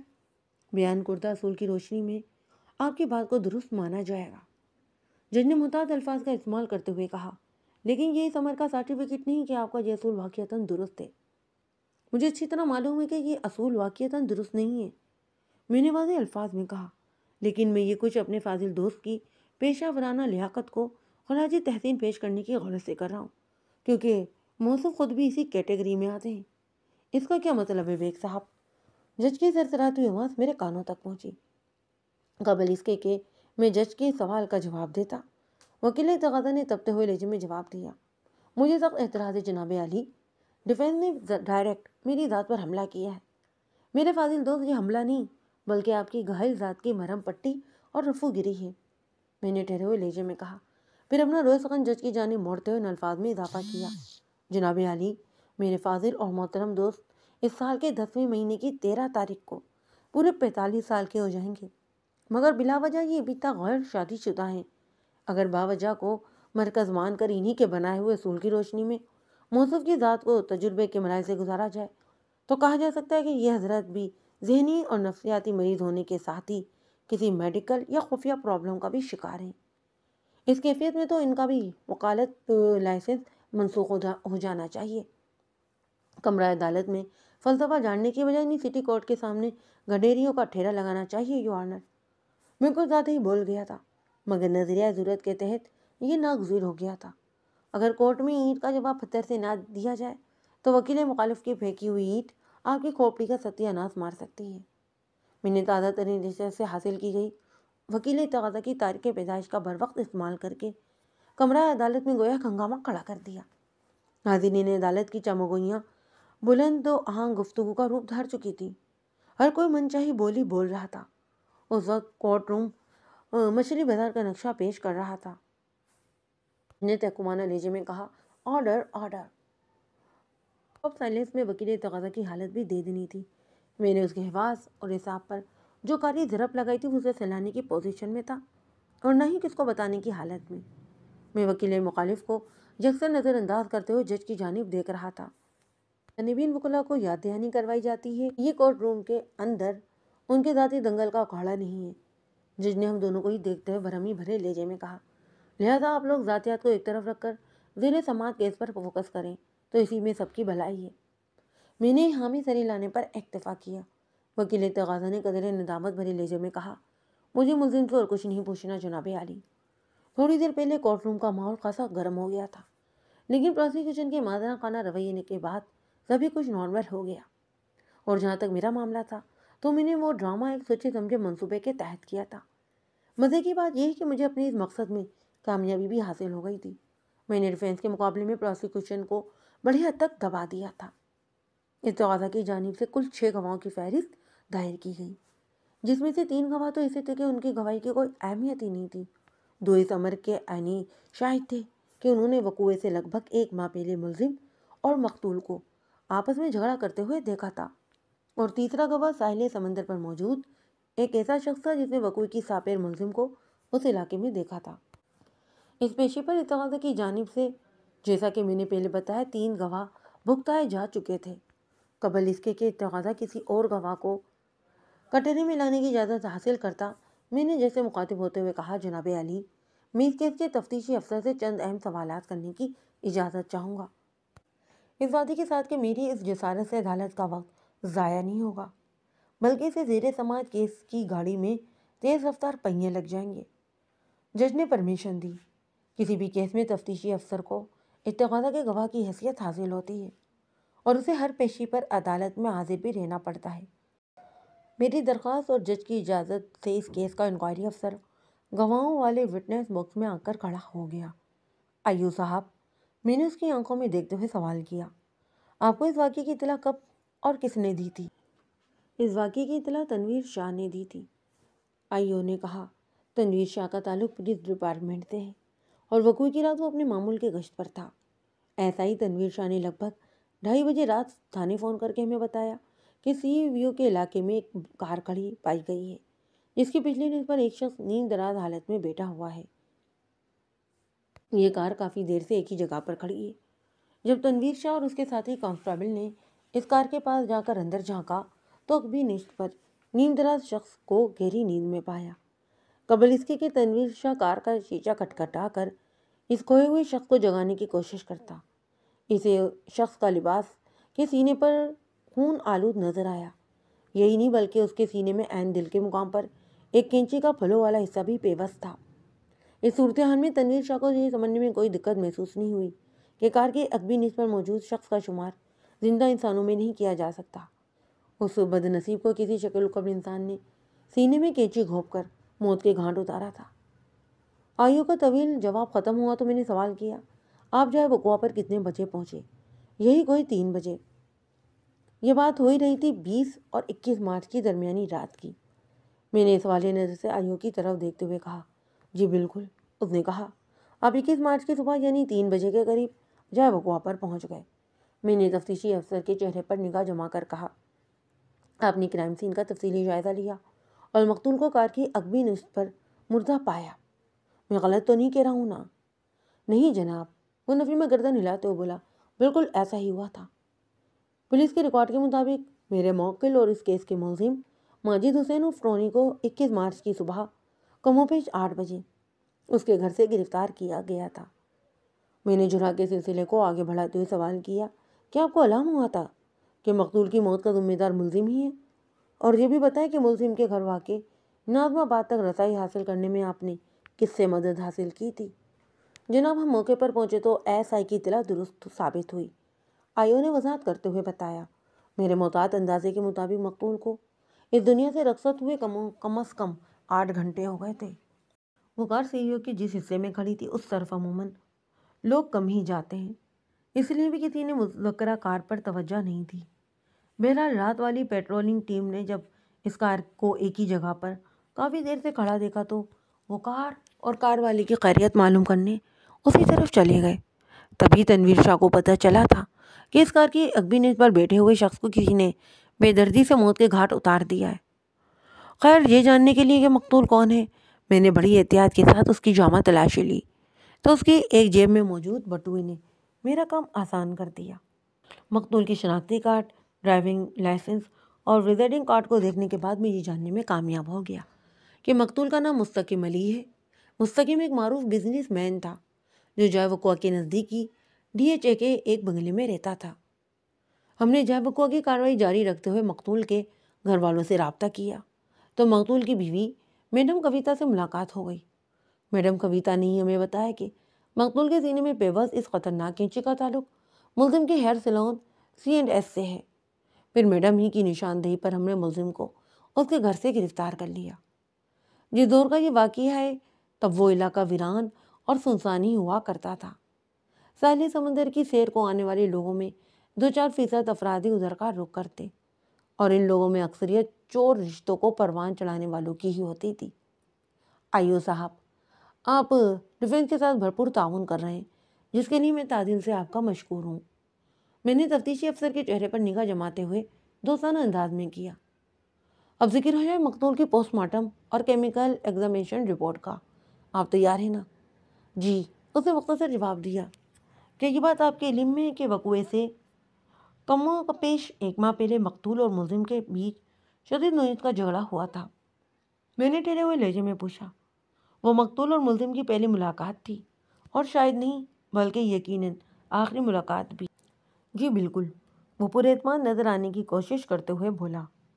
میں نے پوسٹ مارٹم اور کیمیکل کی لیبارٹری ٹیسٹ رپورٹ کی روشنی ہی میں ملزم کے خلاف چارج شیٹ تیار کی تھی، اور اس چارج شیٹ کی تیاری میں آپ یہ تو بھول ہی گئے کہ جائے وقوع پر اچھا خاصا اندھیرا بھی تھا۔ میں نے مانخذ انداز میں کہا، ان دونوں رپورٹ سے خارج ہونے والی روشنی آپ کی کارروائی کے لیے ناکافی ثابت ہوئی، اس لیے آپ نے جائے وقوع کی ملغجی فضا میں کئی ایک فاش بلکہ سنگین نوعیت کی غلطیاں بھی کر دیں، جن کی جھلک آپ کی تیار کردہ چارج شیٹ میں نظر آتی ہے۔ میں کو سمجھا نہیں، آپ کن غلطیوں کا ذکر کر رہے ہیں وکیل صاحب؟ میں سمجھاتا ہوں، میں نے ٹھہرے ہوئے لہجے میں کہنا شروع کیا۔ غلطی نمبر 1، جو ذمہ دار پولیس اہلکار SI تنویر شاہ نے آپ کو اس واقعے کی اطلاع دی، اس کا نام استغاثہ کے گواہوں کی فہرست میں شامل ہونا تھا، جو کہ نہیں ہے۔ حتیٰ کہ اس کیس کے چالان میں بھی اس بندے کا کہیں ذکر نہیں کیا گیا۔ غلطی نمبر 2، مقتول کی لاش کار کی عقبی نشست پر پڑی تھی۔ تو واقعہ سے ظاہر ہوتا ہے کہ کار کی عقبی نشست پر ہی قاتل نے اس کے سینے میں وہ کینچی گھونپی تھی۔ مطلب یہ کہ اس کار کو مقتول نہیں بلکہ کوئی اور شخص ڈرائیو کر کے لے گیا تھا اور اس سنسان مقام پر پہنچا تھا۔ اسی نامعلوم بندے کو آپ نے اپنے تیار کردہ چالان میں کوئی جگہ ہی نہیں دی۔ آپ کا دھیان اس طرف کیوں نہیں گیا؟ غلطی نمبر 3، لمحاتی توقف کر کے میں نے ایک آسودہ سانس لی، پھر اپنی بات کو آگے بڑھاتے ہوئے کہا، ڈیفنس استغاثہ اور یہ عدالت جان چکی ہے کہ مقتول اور ملزم کے درمیان ہونے والی لڑائی کا سبب کیا تھا۔ مقتول کو اپنی بیوی کا ملزم سے ملنا جلنا اچھا نہیں لگتا تھا، اسی لیے وقوعے سے لگ بھگ 1 ماہ پہلے مقتول نے ملزم سے شدید نوعیت کا جھگڑا کیا تھا۔ یہ مقتول اور ملزم کی پہلی اور آخری ملاقات تھی۔ اب میں آپ سے پوچھتا ہوں کہ آپ کی تیار کردہ چارج شیٹ میں جو بڑے دعوے کے ساتھ یہ لکھا ہوا ہے کہ ملزم نے مقتول کو فنا کے گھاٹ اتارنے سے پہلے اسے کوئی نشیلی چیز کھلا دی تھی تاکہ وہ کسی مزاحمت کے قابل ہی نہ رہے۔ تو پھر یہ بھلا کیسے ممکن تھا؟ مقتول تو ملزم سے شدید نفرت کرتا تھا، وہ تو ملزم کو اپنے آس پاس دیکھنے کا بھی روادار نہیں تھا، پھر ملزم اسے کوئی نشہ آور شے دینے میں کیسے کامیاب ہو گیا؟ میرے ان زمینی حقائق اور تابڑتوڑ حملوں نے انکوائری افسر کی سٹی ہی گم کر دی۔ تاہم ابھی نوبت بولتی بند ہونے تک ہی پہنچی تھی۔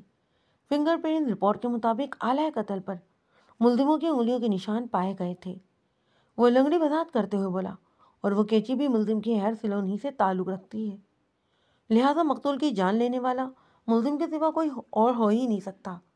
یو آنر، میں نے روئے سکن جج کی جانب موڑتے ہوئے ٹھوس انداز میں کہا، آئیو صاحب، بلکہ تقاضا کی پوری ہی ٹیم بائی تھنکنگ کا شکار نظر آتی ہے۔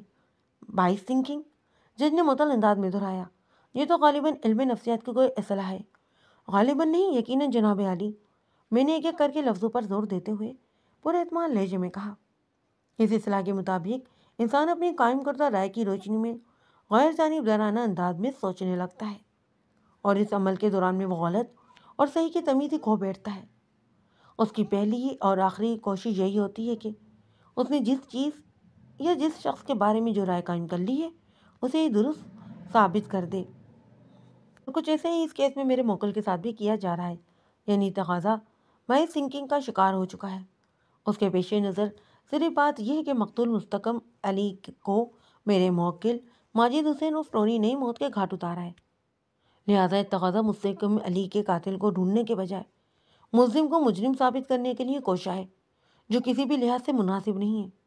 اور کچھ ایسا ہی معاملہ فنگر پرنٹس کی رپورٹس کے ساتھ بھی ہے۔ میں اپنی بات کو ابھی معزز عدالت کے سامنے پیش کیے دیتا ہوں۔ میں لمحے بھر کو رکا اور ایک گہری سانس لینے کے بعد دوبارہ تفتیشی افسر کی جانب دیکھتے ہوئے بولا، ابھی آپ نے کہا ہے کہ آلہ قتل کینچی پر ملزم کے فنگر پرنٹس پائے گئے ہیں، چنانچہ مقتول کی موت کا ذمہ دار ملزم ہی ہے۔ میں نے آئیو کی آنکھوں میں بہت دور تک دیکھتے ہوئے سوال کیا، آپ نے معزز عدالت کے سامنے ایسا کہا تھا یا نہیں؟ اس کے چہرے پر ایک رنگ سا آ کر گزر گیا۔ جواب دینا ضروری تھا، لہٰذا وہ اپنی اندرونی کیفیت کو چھپاتے ہوئے جلدی سے بولا، جی میں نے کہا تھا۔ کیا جائے وقوع فنگر پرنٹس اٹھانے کا کام آپ نے کیا تھا؟ نہیں، یہ کام ہمارے ایکسپرٹ نے کیا تھا۔ اس ایکسپرٹ کا نام بتائیں۔ امداد حسین، آئیو نے کہا۔ فنگر پرنٹ میچنگ کی رپورٹ امداد حسین نے تیار کی تھی نا؟ میں نے کڑے لہجے میں سوال کیا۔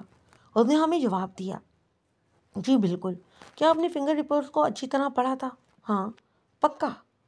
میری جہانانہ تصدیقی سوال پر ایک لمحے کے لیے وہ گڑبڑا کر رہ گیا، پھر سنبھلتے ہوئے جلدی سے بولا، ایک دم پکا وکیل صاحب۔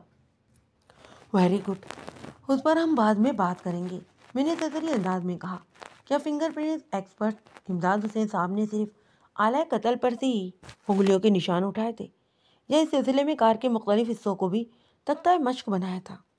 کار کے دروازوں، ان کے ہینڈلز، اسٹیئرنگ ڈیش بورڈ اور دوسرے اہم حصوں سے بھی فنگر پرنٹس اٹھانے کی کوشش کی تھی یا نہیں؟ آئیو نے بڑی ناگواری سے کہا، کہیں ہم معزز عدالت کو یہ تو نہیں بتانے جا رہے کہ آلہ قتل یعنی اس کینچی کے سوا اس کار کے کسی بھی اندرونی یا بیرونی حصے پر ملزم کی انگلیوں کے نشانات نہیں پائے گئے؟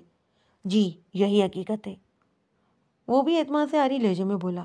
یہ حقیقت تو ایک دوسری حیرت انگیز حقیقت کی جانب اشارہ کرتی ہے آئیو صاحب۔ میں نے اسے سر عدالت اور بھی کئی چیزوں سے عاری کرتے ہوئے کہا کہ یا تو میرا موکل انتہائی بے وقوف انسان ہے یا پھر وہ جادو جانتا ہے۔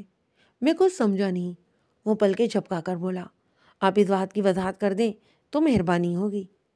میں نے ملزم کے لیے بے وقوف انسان کے الفاظ اس لیے استعمال کیے کہ اس نے کار کے ہر حصے سے اپنی انگلیوں کی نشانات صاف کر دیے، مگر کینچی پر اپنی فنگر پرنٹس چھوڑ دیے تاکہ پولیس کو اس تک رسائی حاصل کرنے میں کسی دشواری کا سامنا ہی نہ ہو۔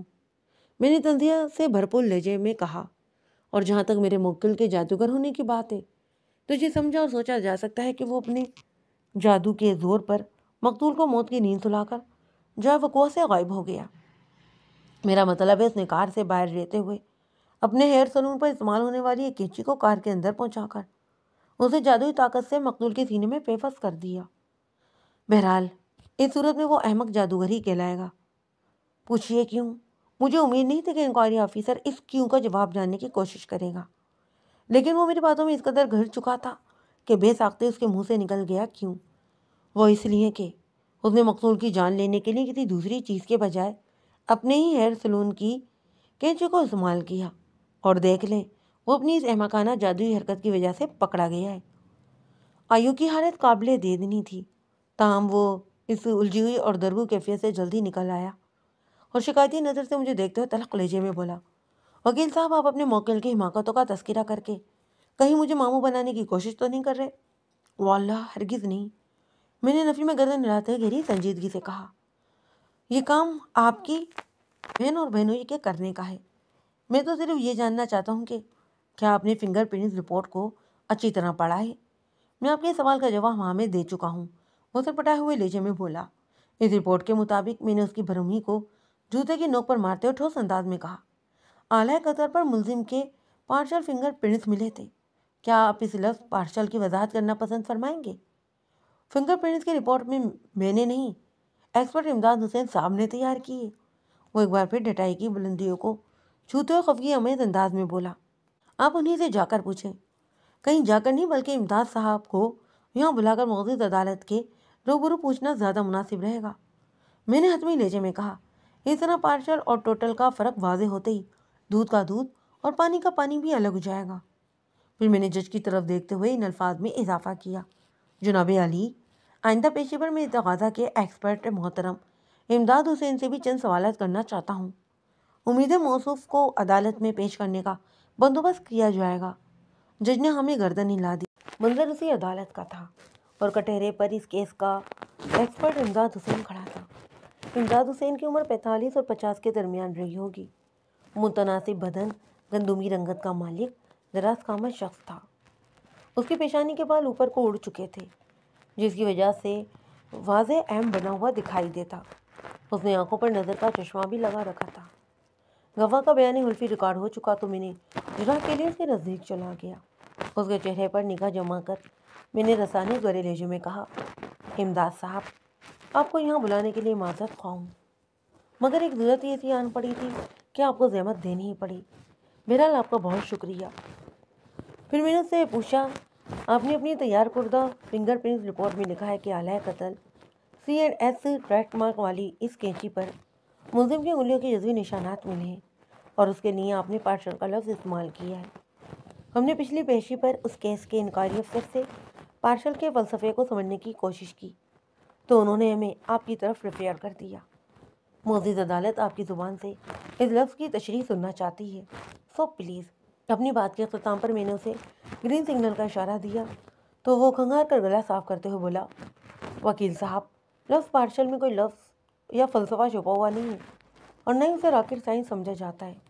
اس کے سیدھے سادھے معنی وہی ہیں جو ڈکشنری میں بھی موجود ہیں، یعنی جزوی یا ادھورا۔ شکریہ امداد صاحب، میں نے کہا، تو فنگر پرنٹس میں لکھے ہوئے اس لفظ سے آپ کی مراد یہ ہے کہ اعلی قتل پر ملزم کی انگلیوں کے آدھے ادھورے نشانات پائے گئے؟ جی بالکل، اس نے دو ٹوک انداز میں جواب دیا۔ اسے بروکن فنگر پرنٹس بھی کہا جاتا ہے۔ اس کا مطلب یہ ہوتا ہے کہ انگلیوں کے نشانات کٹے پیٹے اور مٹے سے ہیں۔ کٹے پیٹے اور مٹے سے؟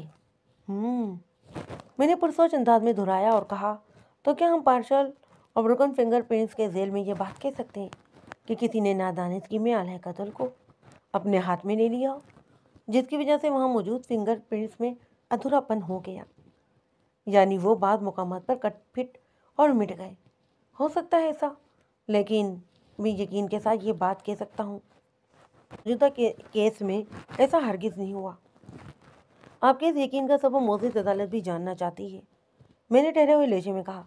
دیکھیے جناب، وہ وضاحت کرتے ہوئے بولا، اگر قتل کی اس واردات کے بعد کسی نے مقتول کے سینے میں پیوست اس کینچی کو چھوا یا پکڑا ہوتا تو اس کے بھی نشانات اعلی قتل پر ہونا لازمی امر تھا، لیکن حقیقت یہ ہے کہ اعلی قتل پر ملزم کے سوا کسی کے بھی فنگر پرنٹس موجود ہی نہیں، اور اگر، میں نے زرزراتی آواز میں سوال کیا، بعد میں اعلی قتل کو چھونے یا پکڑنے یا پھر استعمال کرنے والے شخص نے اپنے ہاتھوں پر دستانے پہن رکھے ہوں تو پھر آپ کی ماہرانہ رائے کیا ہوگی؟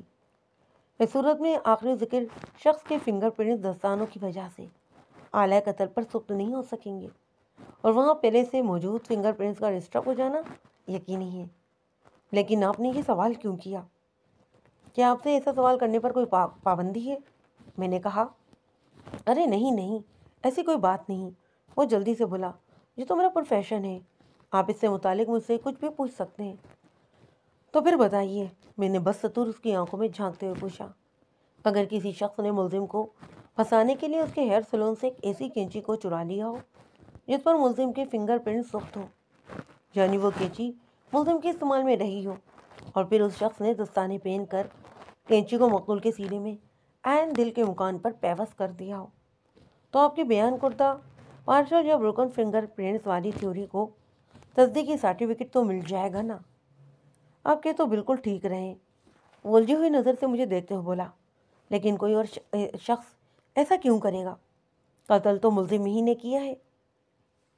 ہر طرف 22 سنکی کا دور دورہ ہے جناب عالی، میں نے جج کی جانب دیکھتے ہوئے بآواز بلند کہا۔ ہمارے معزز ایکسپرٹ جناب امداد حسین نے عدالت کا فیصلہ آنے سے پہلے ہی اپنا فیصلہ صادر فرما دیا ہے کہ مقتول مستقیم کی موت کا ذمہ دار ملزم کے سوا کوئی ہو ہی نہیں سکتا، لہذا کسی تفتیش و تحقیق کی چندہ ضرورت ہی نہیں۔ جو ہوتے چڑھ گیا ہے، اسے چڑھا دو تختہ دار پر، کھیل ختم، دکان بند۔ میں نے لمحاتی توقف کر کے گہری سانس لی، پھر جیسے مخاطب ہوتے ہوئے ان الفاظ میں اپنی بات کو مکمل کیا۔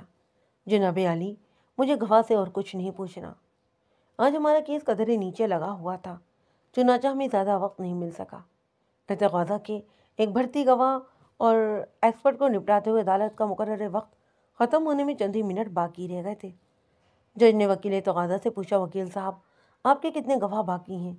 صرف ایک جناب عالی، اس نے جواب دیا، اور وہ گواہ ہے مقتولہ کی بیوہ میڈم کویتا، جنہیں اگلی پیشی پر عدالت میں حاضر کر دیا جائے گا۔ جج نے سر کو ہاں میں لائی اور اگلی پیشی کی تاریخ دے کر عدالت برخاست کرنے کا اعلان کر دیا۔ ہم عدالت سے باہر آئے تو ٹونی کی والدہ سغرا بیگم میرے ساتھ تھی، اور اسی لیے میں نے ہم کا لفظ استعمال کیا ہے۔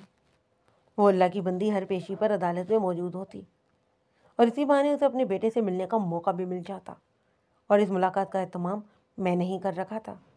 دراصل جیل سے جو گاڑی قیدی کو سٹی کورٹ لے کر آتی تھی، اس میں وین ڈرائیور کے علاوہ 2 پولیس اہلکار بھی ہوتے۔ جب تک سارے قیدیوں کو کی پیشیاں مکمل نہ ہو جاتی، وہ وین سٹی کورٹ کے آتے میں ہی کھڑی رہتی، لہذا پولیس اہلکاروں کی مٹھی گرم کر کے قیدی سے ملاقات ممکن ہو جاتی۔ اس دوران میں پولیس اہلکار تھوڑا فاصلے پر کھڑا قیدی اور اس کے ملاقاتی کو گہری نظر سے دیکھتا رہتا۔ جیل جا کر اپنے بیٹے سے ملنے کی بنسبت سغرا بیگم کے لیے یہ ملاقات سہل ثابت ہوتی، اور اس طرح وہ عدالتی کارروائی سے بھی باخبر رہتی تھی۔ میں زندگی میں پہلی بار کسی کیس کی سماعت دیکھ اور سن رہی ہوں، وین کی جانب جاتے ہوئے سغرا بیگم نے مجھ سے کہا۔ ماشاءاللہ، آپ بڑے اچھے انداز میں ٹونی کا مقدمہ لڑ رہے ہیں۔ ہر پیشی پر یہی محسوس ہوتا ہے کہ آج عدالت ٹونی کو بے گناہ تسلیم کر کے اس کی باعزت بریت کا احکامات صادر کر دے گی، مگر پھر ایک اور تاریخ پڑ جاتی ہے۔ آپ کو عدالتی پروسیس سے اس لیے بھی خوفت اور الجھن ہو رہی ہے کہ پہلے کبھی آپ کا ان معاملات سے واسطہ نہیں پڑا، میں نے سمجھانے والے انداز میں کہا، جبکہ یہ سب کچھ معمول کے مطابق ہے۔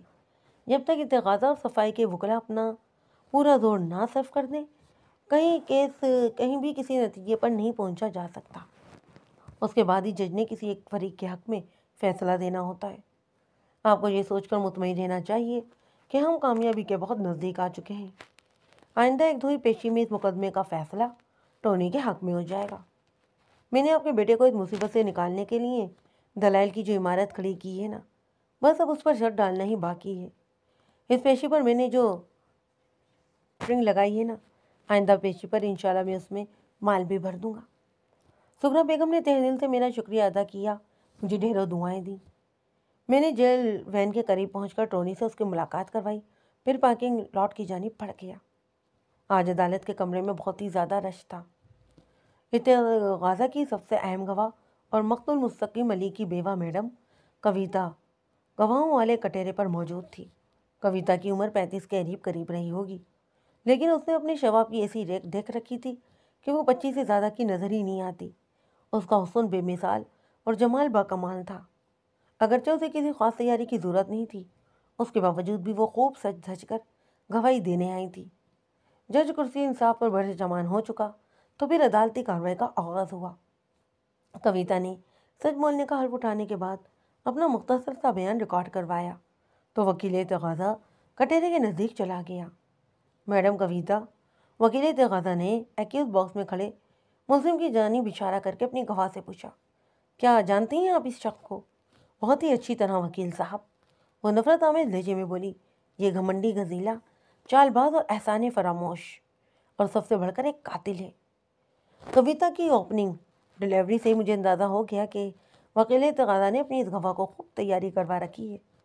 وہ اپنی زہریلی جرح کو آگے بڑھاتے ہوئے بولا، کویتا جی، آپ نے ابھی ملزم کے لیے جن الفاظ کا استعمال کیا ہے، ذرا ان کی وضاحت تو کر دیں، نوازش ہوگی۔ میں نے اس بدبخت کے لیے قاتل کا لفظ استعمال کیا ہے تو آپ خود ہی دیکھ لیں، یہ ضبط میرے شوہر کے قتل کے سلسلے میں ہی پھنسا ہوا ہے۔ وہ برا سا منہ بناتے ہوئے بولی، باقی اس کا گھمنڈی پن، چال بازی، غیظ و غضب کسی سے چھپا ہوا تو نہیں۔ میں یہاں پر صرف اس کی احسان فراموشی کی بات کروں گی۔ میں نے اس پر ترس کھا کر اس کی بھلائی کے لیے 5 لاکھ روپے اندھے کنویں میں ڈال دیے، اور اس نے میری نیکی کا یہ صلہ دیا کہ مجھ پر ہی لائن مارنے لگا۔ یہ مجھ سے شادی کا خواہ تھا، ڈھکے چھپے الفاظ میں مجھ سے کہتا رہتا کہ میں مستقیم کو چھوڑ کر اس کی ہو جاؤں۔ میں نے اسے سمجھانے کی بہت کوشش کی کہ وہ جو چاہ رہا ہے ایسا ہونا ممکن نہیں۔ اسی دوران میں وقوع سے کوئی 1 ماہ پہلے مستقیم کا اس سے جھگڑا ہو گیا، تو اس کے بعد میں نے اس کے سلون پر ہی جانا چھوڑ دیا۔ انتقاماً اس نے میرے شوہر کی جان لے لی۔ بات کے آخر پر وہ شعلہ بار نظر سے ملزم ٹونی کو گھورنے لگی۔ وکیل تقاضا نے عیاری بھرے لہجے میں کہا، ملزم کے بارے میں آپ کے ذرے خیالات کو ہم بعد میں تفصیلاً زیر بحث لیں گے۔ ابھی معزز عدالت یہ جاننا چاہتی ہے کہ ان 5 لاکھ روپوں کا کیا قصہ ہے جو آپ نے ملزم پر ترس کھا کر کسی اندھے کنویں میں پھینک دیے تھے۔ جی، نادم آباد کی ایک چھوٹی سی کرائے کی دکان میں ہیئر سلون کھولے بیٹھا تھا۔ گواہ نے کہا، یہ اپنے کام کا ماہر ہے۔ میں نے اسے زیادہ قابل اور کوئی ہیئر آرٹسٹ نہیں دیکھا۔ مجھے ایسا لگا کہ اسے کسی پوش ایریا میں سیلون کھول کر کام کرنا چاہیے، سو میں نے اسے 5 لاکھ روپے دے دیے تاکہ یہ PECHS والے اس بنگلے کا گراؤنڈ فلور خرید سکے۔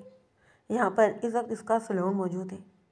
میرے اس احسان کا اس کمزرف نے یہ مطلب نکالا کہ میں اس پر فدا ہو گئی ہوں۔ اس کے بعد تو اس نے مجھ سے جو توقعات لگا لیں، میں اس کا ذکر پہلے ہی کر چکی ہوں وکیل صاحب۔ میرے فاضل دوست، وکیل تقاضا نے میری طرف دیکھتے ہوئے تنزیہ لہجے میں کہا، دیکھ لیں، اس تقاضا نے یہ ثابت کر کے دکھا دیا ہے کہ ملزم کو ایک بھاری رقم فراہم کرنے والی ہستی اس کیس سے جڑی ہوئی ہے۔ مقتول کی بیوہ میڈم کویتا ہی وہ اہم شخصیت ہے جو ملزم کو کرائے کی ایک چھوٹی سی دکان سے اٹھا کر اس جیسے پوش علاقے میں لائیں، لیکن اس نمک حرام نے اپنی محسن کو ہی ڈس لیا۔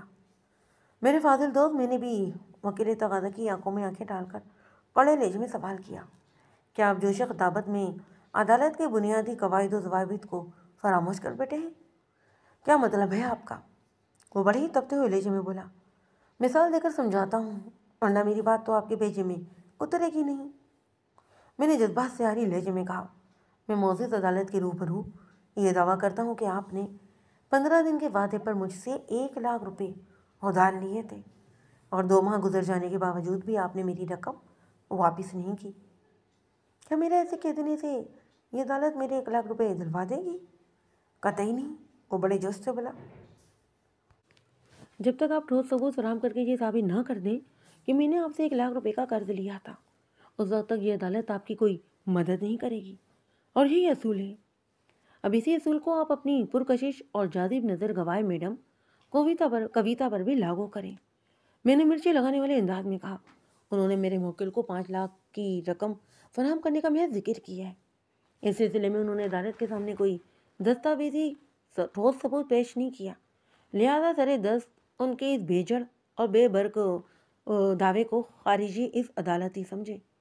اسی طرح میڈم نے میرے موکل کو قاتل کہہ کر اس سلسلے میں جو وضاحت پیش کی ہے وہ انتہائی بچکانہ بلکہ بھونڈی اور واہیات ہے۔ آپ میرے موکل میڈم کویتا کا مکروس اور زیر بار احسان فراموش ثابت کرنے کے چکر میں اپنے اصل فرائض سے سریحاً غلط برتنے کے مرتکب ہو رہے ہیں۔ میرے فاضل دوست، میری اس اصولی اور قانونی لتاڑ نے وکیل تقاضا کی طبیعت خاصی خراب کر دی۔ وہ ماودانت بری نظروں سے مجھے گھورنے لگا اور اپنی گواہ کی جانب متوجہ ہو گیا۔ آئندہ 10 منٹ میں وکیل مخالف نے اتقاضا کی آخری اور حسین و جمیل گواہ کویتا پر اپنی جرح مکمل کرتی تو میں جج کی اجازت حاصل کرنے کے بعد کٹہرے کے قریب پہنچ گیا اور اپنے مخصوص انداز میں جرح کا آغاز کر دیا۔ مجھے آپ کے شوہر کی موت کا بڑا ہی افسوس ہے مس کویتا، میں نے ہمدردی بھرے لہجے میں کہا، اور میں آپ کے دکھ میں برابر کا شریک بھی ہوں۔ اس فارمیلٹی کی کیا ضرورت ہے؟ وہ طنزیہ لہجے میں بولی۔ آپ کی زبان پر مقتول کی موت کے حوالے سے میرے لیے دکھ، غم، ہمدردی اور افسوس کے الفاظ اچھے نہیں لگتے۔ آپ تو مستقیم کے قاتل کو بے گناہ ثابت کرنے کے لیے اپنا پورا زور لگا رہے ہیں۔ میڈم، آپ نے پہلے بھی میرے موکل کے لیے قاتل کا لفظ استعمال کیا ہے۔ واضح رہے کہ جب تک یہ عدالت ملزم پر عائد الزامات کو سچ نہیں مان لیتی، یعنی تقاضا ملزم کو مجرم ثابت نہیں کر دیتا، تب تک اس کے لیے قاتل کا لفظ استعمال کرنا کسی بھی لحاظ سے مناسب نہیں ہے۔ اور باقی جہاں تک میری کوشش کا تعلق ہے تو میں آپ کے شوہر کی موت کے اصل ذمہ دار پہنچنے کے لیے ہی تو یہ ساری تگ و دو کر رہا ہوں، تاکہ قانون کے تقاضے پورے ہو سکیں۔ لہٰذا آپ کو تو میرا شکر گزار ہونا چاہیے۔ میرا یہ جواب اس ماڈل حسینہ کو بالکل پسند نہیں آیا۔ وہ میرا شکریہ ادا کرنے کے بجائے اپنے ہونٹوں کا کباڑا کرتے ہوئے خفگی بھرے انداز میں مجھے کھڑنے لگی۔ میڈم کویتا، میں نے اس کے چہرے پر نگاہ جما کر کہا، وکیل اتقاضا کے ایک سوال کے جواب میں آپ نے ملزم کے لیے گھمنڈی، غزیلہ، چال باز، احسانی فراموش اور قاتل وغیرہ کے الفاظ کا بے درک استعمال کیا ہے۔ لفظ قاتل کے حوالے سے میں نے آپ کی سوچ کی تصحیح بھی کر دی ہے۔ کسی انسان کا گھمنڈی، غزیلہ اور چال باز ہونا عام سی بات ہے۔ اگر آپ کو کوئی اعتراض نہ ہو تو میں احسانی فراموش پر فوکس کرنا چاہتا ہوں، آپ کی اجازت ہے نا؟ وہ ایسی کھوجتی ہوئی نظروں سے مجھے دیکھنے لگی جیسے سوال کے پیچھے چھپے ہوئے میرے مقصد تک رسائی حاصل کرنے کی کوشش کر رہی ہو۔ چند لمحات کے بعد اس نے کہا، اجازت ہے۔ آپ نے ملزم کو احسانی فراموش اس لیے کہا ہے نا کہ آپ نے 5 لاکھ روپے کو خرچ کر کے اس کے بزنس کو زمین سے آسمان تک پہنچا دیا، اور بدلے میں وہ کسی غلط فہمی کا شکار ہو گیا اور یہ سمجھنے لگا کہ آپ اس پر مر مٹی ہیں، اور اپنی اسی خوش فہمی میں وہ آپ سے نہ صرف شادی کے خواب دیکھنے لگا بلکہ وہ آپ سے یہ تقاضا بھی کرنے لگا کہ آپ مقتول کو چھوڑ کر ہمیشہ کے لیے اسی کی ہو جائیں۔ واضح رہے کہ میں یہ سب بتاتے ہوئے آپ کی سوچ کی عکاسی کر رہا ہوں۔ جی، یہ میری ہی سوچ ہے اور جو 100% سچ بھی ہے۔ وہ بڑے اعتماد سے بولی، کسی چیز کے درست یا غلط کا فیصلہ کرنا آپ کا یا میرا کام نہیں ہے کویتا جی، یہ تو موزز عدالت کی ذمہ داری ہے۔ میں نے بھی واضح الفاظ میں کہا، کیا آپ موزز عدالت کو بتا سکتی ہیں کہ آپ کو یہ احساس کب ہوا کہ ملزم آپ کی ذات میں خاص انداز کی دلچسپی لے رہا ہے؟ ناظمہ آباد سے PCHS شفٹ ہونے کے فوراً بعد، یا؟ میں نے دانستہ اپنا سوال ادھورا چھوڑا۔ وہ میرے پھینکے ہوئے جال میں قدم رکھتے ہوئے جلدی سے بولی، جی بالکل ٹھیک کہہ رہے ہیں آپ۔ اس کے رویے میں جبھی تبدیلی آئی تھی اور یہ مجھے کسٹمر کے بجائے کسی اور نظر سے دیکھنے لگا۔ اب وقت آ گیا تھا کہ ڈرامہ ڈائریکٹر داؤد خان کی فراہم کردہ معلومات کو بڑے ہی طریقے اور سلیقے سے استعمال کیا جائے۔ داؤد خان میرے موکل ماجد حسین آف ٹونی کو مرحوم باپ کا سچا دوست بھی تھا۔ شوبز سے متعلق ہونے کے باعث اسے یہ ساری معلومات حاصل کرنے میں کسی دقت کا سامنا نہیں کرنا پڑا۔ علاوہ ازیں اس کے تعلقات بھی خاصے وسیع تھے۔ کیا یہ درست ہے کہ جب آپ اور مقتولہ کا رشتہ ازدواج میں بندھے تو وہ مقتولہ کی دوسری اور آپ کی چوتھی شادی تھی؟ میں نے تقاضا کی آنکھوں میں دیکھتے ہوئے سوال کیا۔ یہ درست ہے، اس نے بڑی ہی چالاکی سے مجھے جواب دیا، جو کہ ادھورا تھا۔ مجھ سے پہلے مستقیم کی بیوی صوبیہ کا انتقال ہو چکا تھا، یعنی صوبیہ کے انتقال کے 6 مہینے بعد مستقیم نے مجھ سے شادی کی۔ لہٰذا یہی کہا جائے گا کہ مستقیم کی دوسری شادی مجھ سے ہوئی تھی۔ آپ نے میرے سوال کا نامکمل جواب دیا ہے میڈم، میں نے معتدل انداز میں کہا۔ اس کا کیا ہوا جو میں نے پوچھا تھا کہ یہ مقتول سے آپ کی چوتھی شادی تھی؟ وہ آبجیکشن یور آنر۔ وکیل اتقاضا فوراً اپنی گواہ کی مدد کو پہنچا۔ ریفرنسز اتقاضا کی معزز گواہ سے غیر متعلق سوالات کر کے اسے ہراساں کرنے کی کوشش کر رہا ہے۔ ریفرنسز، جج نے مجھ سے مخاطب ہوتے ہوئے پوچھا، کیا گواہ کی سابق شادی یا شادیوں کا زیر سماعت کیسے کوئی تعلق ہے؟ صرف گواہ کی شادی کا ہی نہیں بلکہ مقتول کی سابق شادی کا بھی اس کیس سے گہرا تعلق ہے جناب عالی، میں نے مضبوط لہجے میں جواب دیا۔ مقتول کے حوالے سے گواہ نے درست معلومات دی ہے، لیکن اپنی ذات کے بارے میں جواب دیتے ہوئے ان کی زبان کے ریکارڈ کی سوئی وہ پر اٹک کر رہ گئی ہے۔ یہ تردد، اعتراض اور احتجاج ناقابل ہضم ہے۔ جج نے وکیل تقاضا کے اعتراض کو مسترد کرتے ہوئے گواہ سے کہا، بی بی آپ وکیل سوال کا جواب دینے کی پابند ہیں۔ وہ تو نکلتے ہوئے بولی، جی، مستقیم سے میری چوتھی شادی تھی۔ پہلی شادی شوبی سے تعلق رکھنے والے ایک شخص جنید سلیم سے، دوسری شادی ایک معروف ہاکی کے کھلاڑی عارف محمود سے، تیسری شادی ایک سیاست دان منظور راہی سے، اور چوتھی شادی ایک کامیاب بزنس مین مقتول مستقیم علی سے۔ مگر ایک حیرت انگیز اتفاق ہے کہ یہ آپ کی کسی بھی شوہر سے کوئی اولاد نہیں۔ میں نے بسطور میڈم کویتا کی آنکھوں میں دیکھتے ہوئے کہا، لیکن مقتول کی پہلی بیوی صوبیہ سے ایک اولاد ہے۔ میں ٹھیک کہہ رہا ہوں نا میڈم؟ اس نے جواب دیا، جی، صوبیہ اور مستقیم کی بیٹی کا نام سراتا ہے۔ اوہ، میں نے چونکتے ہوئے کہا، پھر تو وہ اپنا نام سرات و مستقیم لکھتی ہوگی۔ بالکل ایسا ہی ہے، اس نے ہمیں جواب دیا، سرات UK میں ہوتی ہے۔ UK؟ میں نے منقص انداز میں کہا، فی الحال اتنی دور جانے کی ضرورت نہیں۔ میں نے تعصب آمیز انداز میں جملہ نامکمل چھوڑ کر ایک بوجھل سانس لی۔ کویتا جی، تھوڑی دیر پہلے آپ نے میرے ایک سوال کے جواب میں بتایا تھا کہ ناظم آباد سے PCHS اپنے بزنس کو شفٹ کرنے کے لیے فوراً بعد ملزم آپ کی ذات میں خاص حوالے سے دلچسپی لینے لگا۔ آپ نے اسے سمجھانے کی بہت کوشش کی کہ آپ مقتول کو چھوڑ کر ہمیشہ کے لیے اس کی نہیں ہو سکتی، لیکن وہ تو اپنی ضد پر ہی اڑا رہا۔ پھر آپ نے اسے قطع تعلق کر لیا اور اس کے ہیئر سلون پر جانا بھی چھوڑ دیا۔ کیا ایسے ہی ہوا تھا؟ ٹھیک کہہ رہے ہیں آپ، اس نے جواب دیا۔ میری معلومات اور زمینی حقائق کے مطابق ملزم آپ کو 2 سال سے جانتا تھا، یعنی جب آپ اس کے ناظم آباد والے ہیئر سلون پر جایا کرتی تھیں، اور اس نے وقوعے سے لگ بھگ 1 سال پہلے اپنا ہیئر سلون ناظم آباد سے PCHS میں شفٹ کیا تھا۔ اس حساب سے ملزم بہت دیر سے آپ کی چاہت میں گرفتار نہیں ہوا، حالانکہ یہ شفٹنگ سے کم و بیش 1 سال پیشتر آپ کو جانتا تھا، ہے نا؟ کہ تو آپ ٹھیک ہی رہیں، وہ الجھن بھرے لہجے میں بولی، مگر میں سمجھ نہیں پا رہی کہ آخر آپ مجھ سے پوچھنا کیا چاہ رہے ہیں۔ دماغ پر زیادہ زور دینے کی ضرورت نہیں ہے کویتا میڈم، میں نے زیر لب مسکراتے ہوئے کہا۔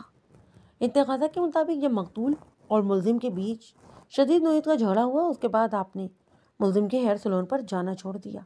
میں غلط تو نہیں کہہ رہا؟ جی نہیں، وہ نفی میں گردن ہلاتے ہوئے 2 ٹوک انداز میں بولی، یہی حقیقت ہے۔ اوہ، تو اس کا مطلب یہ ہوا، میں نے ڈرامائی انداز میں کہا، آپ نے تقریباً 11 ماہ تک ملزم کی یک طرفہ محبت اور شادی کی ضد کو بھگتا تھا، کیونکہ یہ حقیقت عدالت کے ریکارڈ پر آ چکی ہے کہ ملزم اور مقتول کے مابین وہ جھگڑا وقوعے سے 1 ماہ پہلے ہوا تھا۔ اس نے بڑا ہی مختصر جواب دیا، جی۔ کیا آپ عاشی اور شاہین نامی خواتین کو جانتی ہیں؟ میں نے یکایک پوچھ لیا۔ ایک ہی لمحے کے سوچنے کے بعد اس نے کہا، ہاں، یہ دونوں ملزم کے ہیئر سلون پر کام کرتی ہیں۔ عاشی اور شاہین نے مجھے بتایا کہ ملزم اور مقتول کے بیچ وہ سنگین لڑائی ان کی نظروں کے سامنے، یعنی سلون کے اندر ہوئی۔ میں نے گواہ کے چہرے پر نگاہ جما کر کہا، اور اس وقت آپ بھی وہاں پر موجود تھیں، بلکہ آپ پہلے آئی تھیں، اور اس کے تھوڑی دیر بعد مقتول بھی وہاں پر پہنچ گیا۔ اس روز آپ نے سرخ بنارسی ساڑی پہن رکھی تھی، اور ملزم نے بھی سرخ شرٹ زیبتن کی ہوئی تھی، اور جب آپ سلون کے اندر داخل ہوئی تو آپ کے ہاتھ میں سرخ گلابوں کا ایک خوشنما گلدستہ بھی تھا، جو آپ نے آتے ہی ملزم کو دے دیا۔ لیکن اس کے قبل کہ آپ دونوں میں کوئی بات ہوتی، مقتول غصے میں کھولتا ہوا سیلون کے اندر داخل ہوا۔ اس کے بعد تو سیلون کا ماحول ہی بدل کر رہ گیا۔ مطلب یہ کہ تمام تر خوشگواریاں دیکھتے دیکھتے بدمزگی، کوفت اور بےہودگی میں تبدیل ہو گئی۔ اگر میں کچھ غلط کہہ رہا ہوں تو آپ مجھے ٹوک سکتی ہیں، روک سکتی ہیں۔ نہیں، اس کی ضرورت نہیں، وہ جلدی سے بولی۔ آپ نے اس دن کی منظر کشی بڑے ہی بھرپور انداز میں کی ہے۔ نوازش، کرم اور شکریہ، بڑی مہربانی، میں نے زیر لب مسکراتے ہوئے معنی خیز انداز میں کہا۔ آپ کی یہ تعریف میرے موکل کے حق میں بہتر ثابت ہونے جا رہی ہے۔ اس نے پلکیں جھپکاتے ہوئے ادراری لہجے میں سوال کیا، اس کا کیا مطلب ہوا وکیل صاحب؟ معزز عدالت اس رات تک پہنچنے میں گہری دلچسپی رکھتی ہے۔ میں نے اس کے سوال کو یکسر نظر انداز کرتے ہوئے جارحانہ لہجے میں پوچھا، اس روز آپ نے سرخ رنگ کی ساڑی کیوں پہن رکھی تھی؟ ملزم نے سرخ رنگ کی شرٹ کس مقصد سے پہنی ہوئی تھی؟ اور آپ نے سرخ گلابوں والا گلدستہ ملزم کو ہی کیوں دیا؟ یہ ایک اتفاق بھی تو ہو سکتا ہے۔ وہ بات کو نبھاتے ہوئے گڑبڑائے ہوئے لہجے میں بولی، صرف اتفاق نہیں بلکہ خاصا حسین اتفاق کہیے آپ۔ میں نے ایک ایک لفظ پر زور دیتے ہوئے انکشاف انگیز لہجے میں کہا تھا، کیونکہ اس روز 14 فروری تھی، ویلنٹائن ڈے، اظہار محبت کا دن۔ تو وہ بس اتنا ہی کہہ سکی، تو یہ کہ اس نے ٹھوس انداز میں کہا، وہ سین تو اسی جانب اشارہ کرتا ہے کہ آپ اپنی 5ویں شادی کے منصوبے کو فائنل ٹچ لگانے والی تھی کہ مقتول نے عین وقت پر وہاں پہنچ کر رنگ میں بھنگ ڈال دیا، اور وہ محبت بھرا رومان پرور ماحول دیکھتے ہی دیکھتے کئی آنسوؤں اور آہوں کے مزار میں بدل گیا۔ میڈم کویتا کے چہرے پر مجھے زلزلے کے آثار دکھائی دیے۔ اس کی آنکھوں سے بھی بے چینی اور ادراری پن جھلکتا۔ کوئی جواب دینے یا وضاحت کرنے کی بجائے وہ امداد طلب نظر سے وکیل تقاضا کو تکنے لگی۔ آبجیکشن یو آنر، وکیل تقاضا نے حق وکالت ادا کرتے ہوئے خواہ خواہ قسم کے لہجے میں کہا، ڈیفینس ادھر ادھر کی باتوں سے عدالت کا قیمتی وقت برباد کر رہا ہے۔ ابھی میری بات مکمل نہیں ہوئی جناب عالی۔ میں نے بھی اپنا روئے سخن جج کی جانب موڑتے ہوئے کہا، اس وقت کیس کی سماعت بڑی نازک موڑ پر پہنچ چکی ہے، لہٰذا مزید عدالت سے میری التجا ہے کہ اس موقع پر تقاضا کو میرے کام میں ڈوڑے اٹکانے سے روکا جائے۔ جج تقاضا کی گواہ کویتا کی نفسیاتی حالت اور میری جرح کی افادیت سے بخوبی آگاہ ہو چکا تھا، چنانچہ اس نے وکیل سرکار کے اعتراض کو رد کرتے ہوئے مجھ سے کہا، بیگ صاحب پلیز پروسیڈ۔ کویتا جی، میں نے تقاضا کی گواہ اور مقتول مستقیم علی کی بیوہ کی آنکھوں میں دیکھتے ہوئے کڑے لہجے میں سوال کیا، جب آپ کے اور میرے موکل کے درمیان گلاب رنگ خفیہ مراسم پوری آب و تاب اور عزم اور ولولے کے ساتھ جاری و ساری تھے، تو پھر اس خوفناک ڈرامے کی ضرورت کیوں پیش آ گئی؟ کیا آپ میرے موکل کے جذبات سے کھلواڑ کر رہی تھیں، یا پھر چوری پکڑے جانے پر مقتول کے سامنے خود کو کم سے کم قصوروار ثابت کرنے کے لیے یہ ناٹک ضروری سمجھا؟ ایسا ناٹک جو ملزم کی موت کا پیغمبر بھی ثابت ہو سکتا تھا۔ اس بیچارے نے محبت کے مارے انسان نے آپ کا کیا بگاڑا تھا جو آپ اسے سزائے موت دلوانے کے لیے ایڑی چوٹی کا زور لگا رہی ہیں؟ یہ سب آپ کے بیمار ذہن کی اختراع ہے۔ وہ ایک دم ہی ہتھے سے اکھڑ گئی۔ میں نے کسی قسم کی غلط بیانی نہیں کی۔ آپ کو اگر میری بات کا یقین نہیں آ رہا نا تو پھر میں کچھ نہیں کر سکتی، پر حقیقت یہی ہے کہ میں نہیں بلکہ ملزم میرے پیچھے پڑا ہوا تھا۔ ملزم آپ کے پیچھے پڑا ہوا تھا یا آپ اس پر فدا تھیں، اس کا ایک ہی مطلب نکلتا ہے کہ آپ دونوں کے بیچ کسی نہ کسی صورت میں محبت کی شکل پنپ رہی تھی۔ میں نے گہری سنجیدگی سے کہا، میں محبت اور محبت کرنے والوں کی دل سے عزت کرتا ہوں، لہٰذا اس حوالے سے میں آپ سے کوئی سوال بھی نہیں کروں گا۔ آپ بس موجود عدالت کو یہ بتا دیں کہ مقتول کو پیش آنے والے اس افسوسناک اور جان لیوا واقعے کی اطلاع اس کی اکلوتی بیٹی کو کیوں نہیں دی گئی۔ میں بڑے دعوے سے کہہ رہا ہوں کہ صراط مستقیم اس موقع پر موجود نہیں تھی۔ آپ کا دعویٰ درست ہے، اس کی غیر حاضری کا سبب بھی بتا دیں۔ میں نے کہا، اس کے نہ آنے کی کئی وجوہات تھیں۔ اس نے خود کو پر اعتماد ظاہر کرتے ہوئے کہا، پہلی بات تو یہ کہ صراط کو واپس گئے چند ہی دن ہوئے تھے جب یہ واقعہ ہوا۔ دوسری بات یہ کہ اب کی بار یوں کے جاتے ہوئے مقتول یعنی اپنے باپ سے شدید نوعیت کا جھگڑا کر کے گئی، وغیرہ وغیرہ۔ چلیے ان وجوہات پر بھی بات ہوگی، میں نے سرسری انداز میں کہا۔ عدالت یہ جاننا چاہتی ہے کہ کیا آپ نے صراط کو مستقیم کی حادثاتی موت کی اطلاع دی تھی؟ جی بالکل۔ وہ مجھ سے نگاہ چراتے ہوئے جلدی سے بولی، حالانکہ مستقیم سے جھگڑے کے بعد اس نے واضح انداز میں یہ اعلان کر دیا تھا کہ آج کے بعد وہ مستقیم سے ملنے کبھی پاکستان نہیں آئے گی، اور مستقیم بھی کبھی اسے رابطہ کرنے کی کوشش نہ کرے۔ ایسا کیوں؟ میں نے سوالیہ نظر سے تقاضا کی گواہ کی جانب دیکھا۔ ایک باپ اور اس کی اکلوتی بیٹی کے بیچ ایسی کیا ناراضگی ہو گئی تھی کویتا جی؟ اول تو صراط اپنی ماں صوبیہ کی موت کا ذمہ دار مستقیم کو سمجھتی ہے، جو کہ بالکل غلط ہے۔ صوبیہ ہارٹ پیشنٹ تھی اور اس کی موت ہارٹ اٹیک سے ہی واقع ہوئی۔ دوئم وہ مجھ سے شدید نفرت کرتی ہے۔ اس نے کئی بار اس کا برملا اظہار بھی کیا تھا۔ اس کا باپ میرے چکر میں پڑا ہوا تھا، اسی لیے وہ صوبیہ کی بیماری پر توجہ نہیں دے سکا۔ صراط کا ایسا سوچنا درست نہیں ہے، کیونکہ میری اور مستقیم کی جب پہلی ملاقات ہوئی صوبیہ کے انتقال کو 3 مہینے گزر چکے تھے۔ بہرحال وہ مستقیم کے ساتھ ہی مجھے بھی اپنی ماں کی قاتل سمجھتی ہے۔ اس کے باوجود بھی میں نے مستقیم کی موت کی اطلاع دینے کے لیے کئی بار اسے فون کیا، مگر اس نے ایک مرتبہ بھی میری کال اٹینڈ نہیں کی۔ عجیب خر دماغ لڑکی ہے اور فتنہ پرور بھی۔ فتنہ پرور؟ میں نے اس کے کہے ہوئے الفاظ کو الجھن بھرے انداز میں دہرایا۔ اس کا کیا مطلب ہوا؟ میں نے اس کو بتایا، آپ کو بتایا ہے نا، جب مستقیم نے ملزم کے ہیئر سلون پر جا کر اسے جھگڑا کیا تو صراط کو واپس گئے چند ہی روز ہوئے تھے۔ وہ وضاحت کرتے ہوئے بولی، مجھے یقین ہے کہ جب وہ یہاں تھی تو اس نے میرے خلاف مستقیم کے کام بھرے تھے۔ ایک منٹ، میں نے قطع کلامی کرتے ہوئے کہا، آپ جو کچھ بتا رہی ہیں تو اس کا سادہ مطلب یہ نکلتا ہے کہ صراط آپ کے اور ملزم کے چکر سے بخوبی آگاہ تھی۔ اس بے وقوف لڑکی کی آگاہی بھی آپ کی معلومات کی طرح ناقص اور بے بنیاد تھیں وکیل صاحب۔ وہ برا سا منہ بنا کر تنزیہ لہجے میں بولی۔ جن دنوں سرحد کراچی میں تھی، میں 2-3 بار اسے اپنے ساتھ ملزم کے پارلر پر لے گئی۔ میرے اور ملزم کے بیچ ہونے والی بے تکلفانہ گفتگو سے اس کا مکل نے یہ نتیجہ نکالا کہ ہمارے درمیان کسی قسم کا غیر نصابی چکر چل رہا ہے۔ آپ میری بات تو سمجھ ہی گئے ہوں گے وکیل صاحب۔ جی بالکل، مگر اس حکمت کے ساتھ کہ رائی ہو تو پہاڑ بنتا ہے۔ اس کے چہرے پر کئی رنگ آ کر گزر گئے۔ ان رگوں میں الجھن بڑی واضح نظر آ رہی تھی۔ وہ کچھ کہنا چاہتی تھی مگر سرے دست اسے مناسب الفاظ نہیں مل رہے تھے۔ میں نے اسے زیادہ سوچنے کی مہلت بھی نہ دی اور سوال بعد میں پوچھا، کویتا جی کیا آپ کو ڈرائیونگ آتی ہے؟ ایک دم پرفیکٹ، ویری گڈ، میں نے کہا اور سوال کیا، آپ کے گھر میں گاڑیاں کتنی ہیں؟ اس نے جواب دیا، 2۔ کیا وہ دونوں ہی گاڑیاں آپ کے استعمال میں رہتی ہیں؟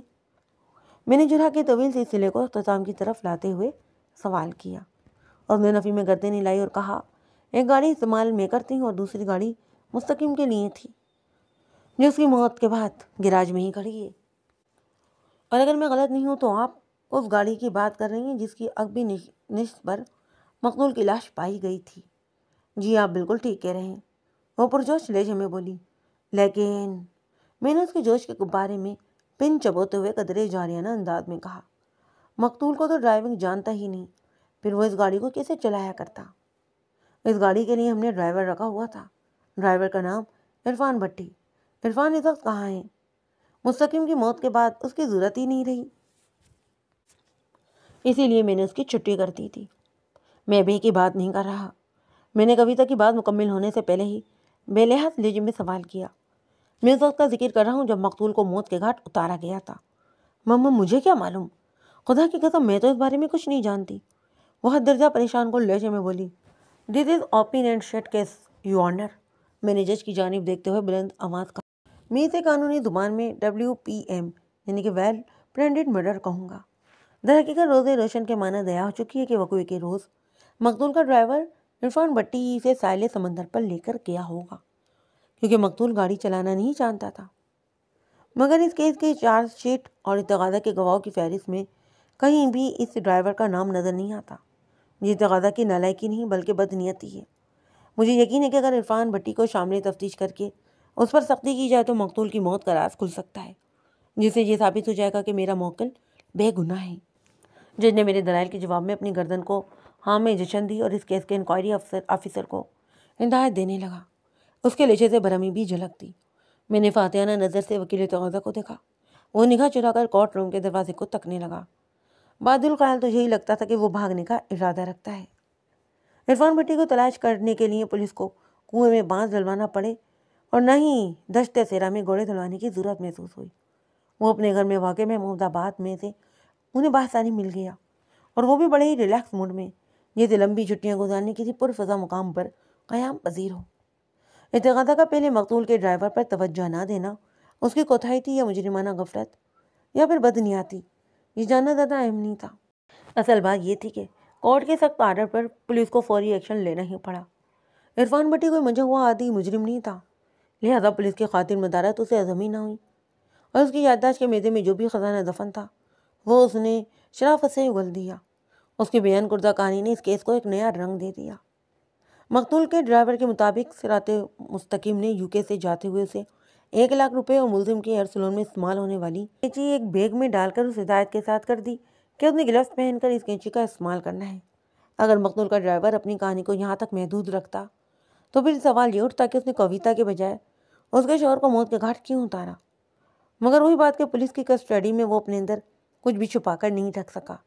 اس نے مزید بتایا، میڈم کویتا نے پہلے ہی مجھے سرات بی بی پر کڑی نظر رکھنے کے لیے کہہ رکھا تھا، اور اس کام کے لیے وہ مجھے خصوصی معاوضہ بھی دیا کرتی، لہٰذا میں نے میڈم سے نمک حرامی کرنا مناسب نہ سمجھا اور انہیں حقیقت حال سے آگاہ کر دیا۔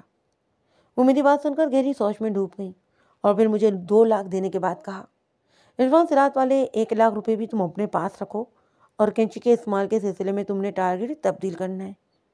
اب میرے بجائے تم اس کینچی کو مستقیم کے سینے میں گھونپو گے، باقی سب میں ہی سنبھال لوں گی۔ میں اس کے میدے میں کچھ ایسا اتار دوں گی کہ وہ تمہارے کام میں مزاحمت نہیں کرے گا، تم بڑی آسانی سے اپنے مقصد میں کامیاب ہو جاؤ گی، پھر میں تمہیں نوکری سے نکال دوں گی، اور جب یہ معاملہ ٹھنڈا ہو جائے گا اور ٹونی کو مستقیم کے قتل کے الزام میں سزائے موت ہو جائے گی تو میں تمہیں دوبارہ بلا لوں گی۔ عرفان بھٹی کی نشاندہی پر صراط مستقیم سے بھی رابطہ کر لیا گیا۔ اگلی پیشی سے پہلے وہ پاکستان میں موجود تھی۔ اس کے بیان حلفی نے تہلکہ ڈال دیا۔ اسے مستقیم کی موت کی خبر نہیں دی گئی تھی اور عرفان کی سنائی ہوئی کہانی کا ابتدائی حصہ بھی بوگس ثابت ہوا۔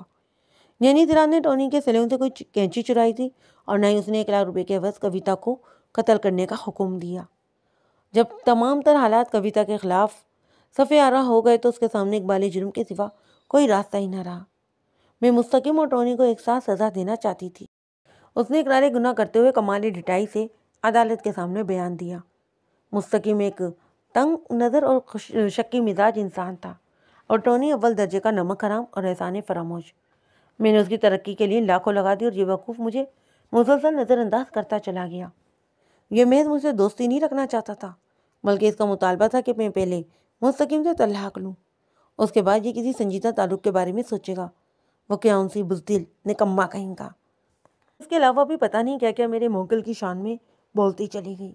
یہ بتانے کی ضرورت نہیں کہ آئندہ پیشی پر عدالت نے میرے موکل ماجد حسین عرف ٹونی کو بے گناہ قرار دیتے ہوئے باعزت بری کر دیا تھا۔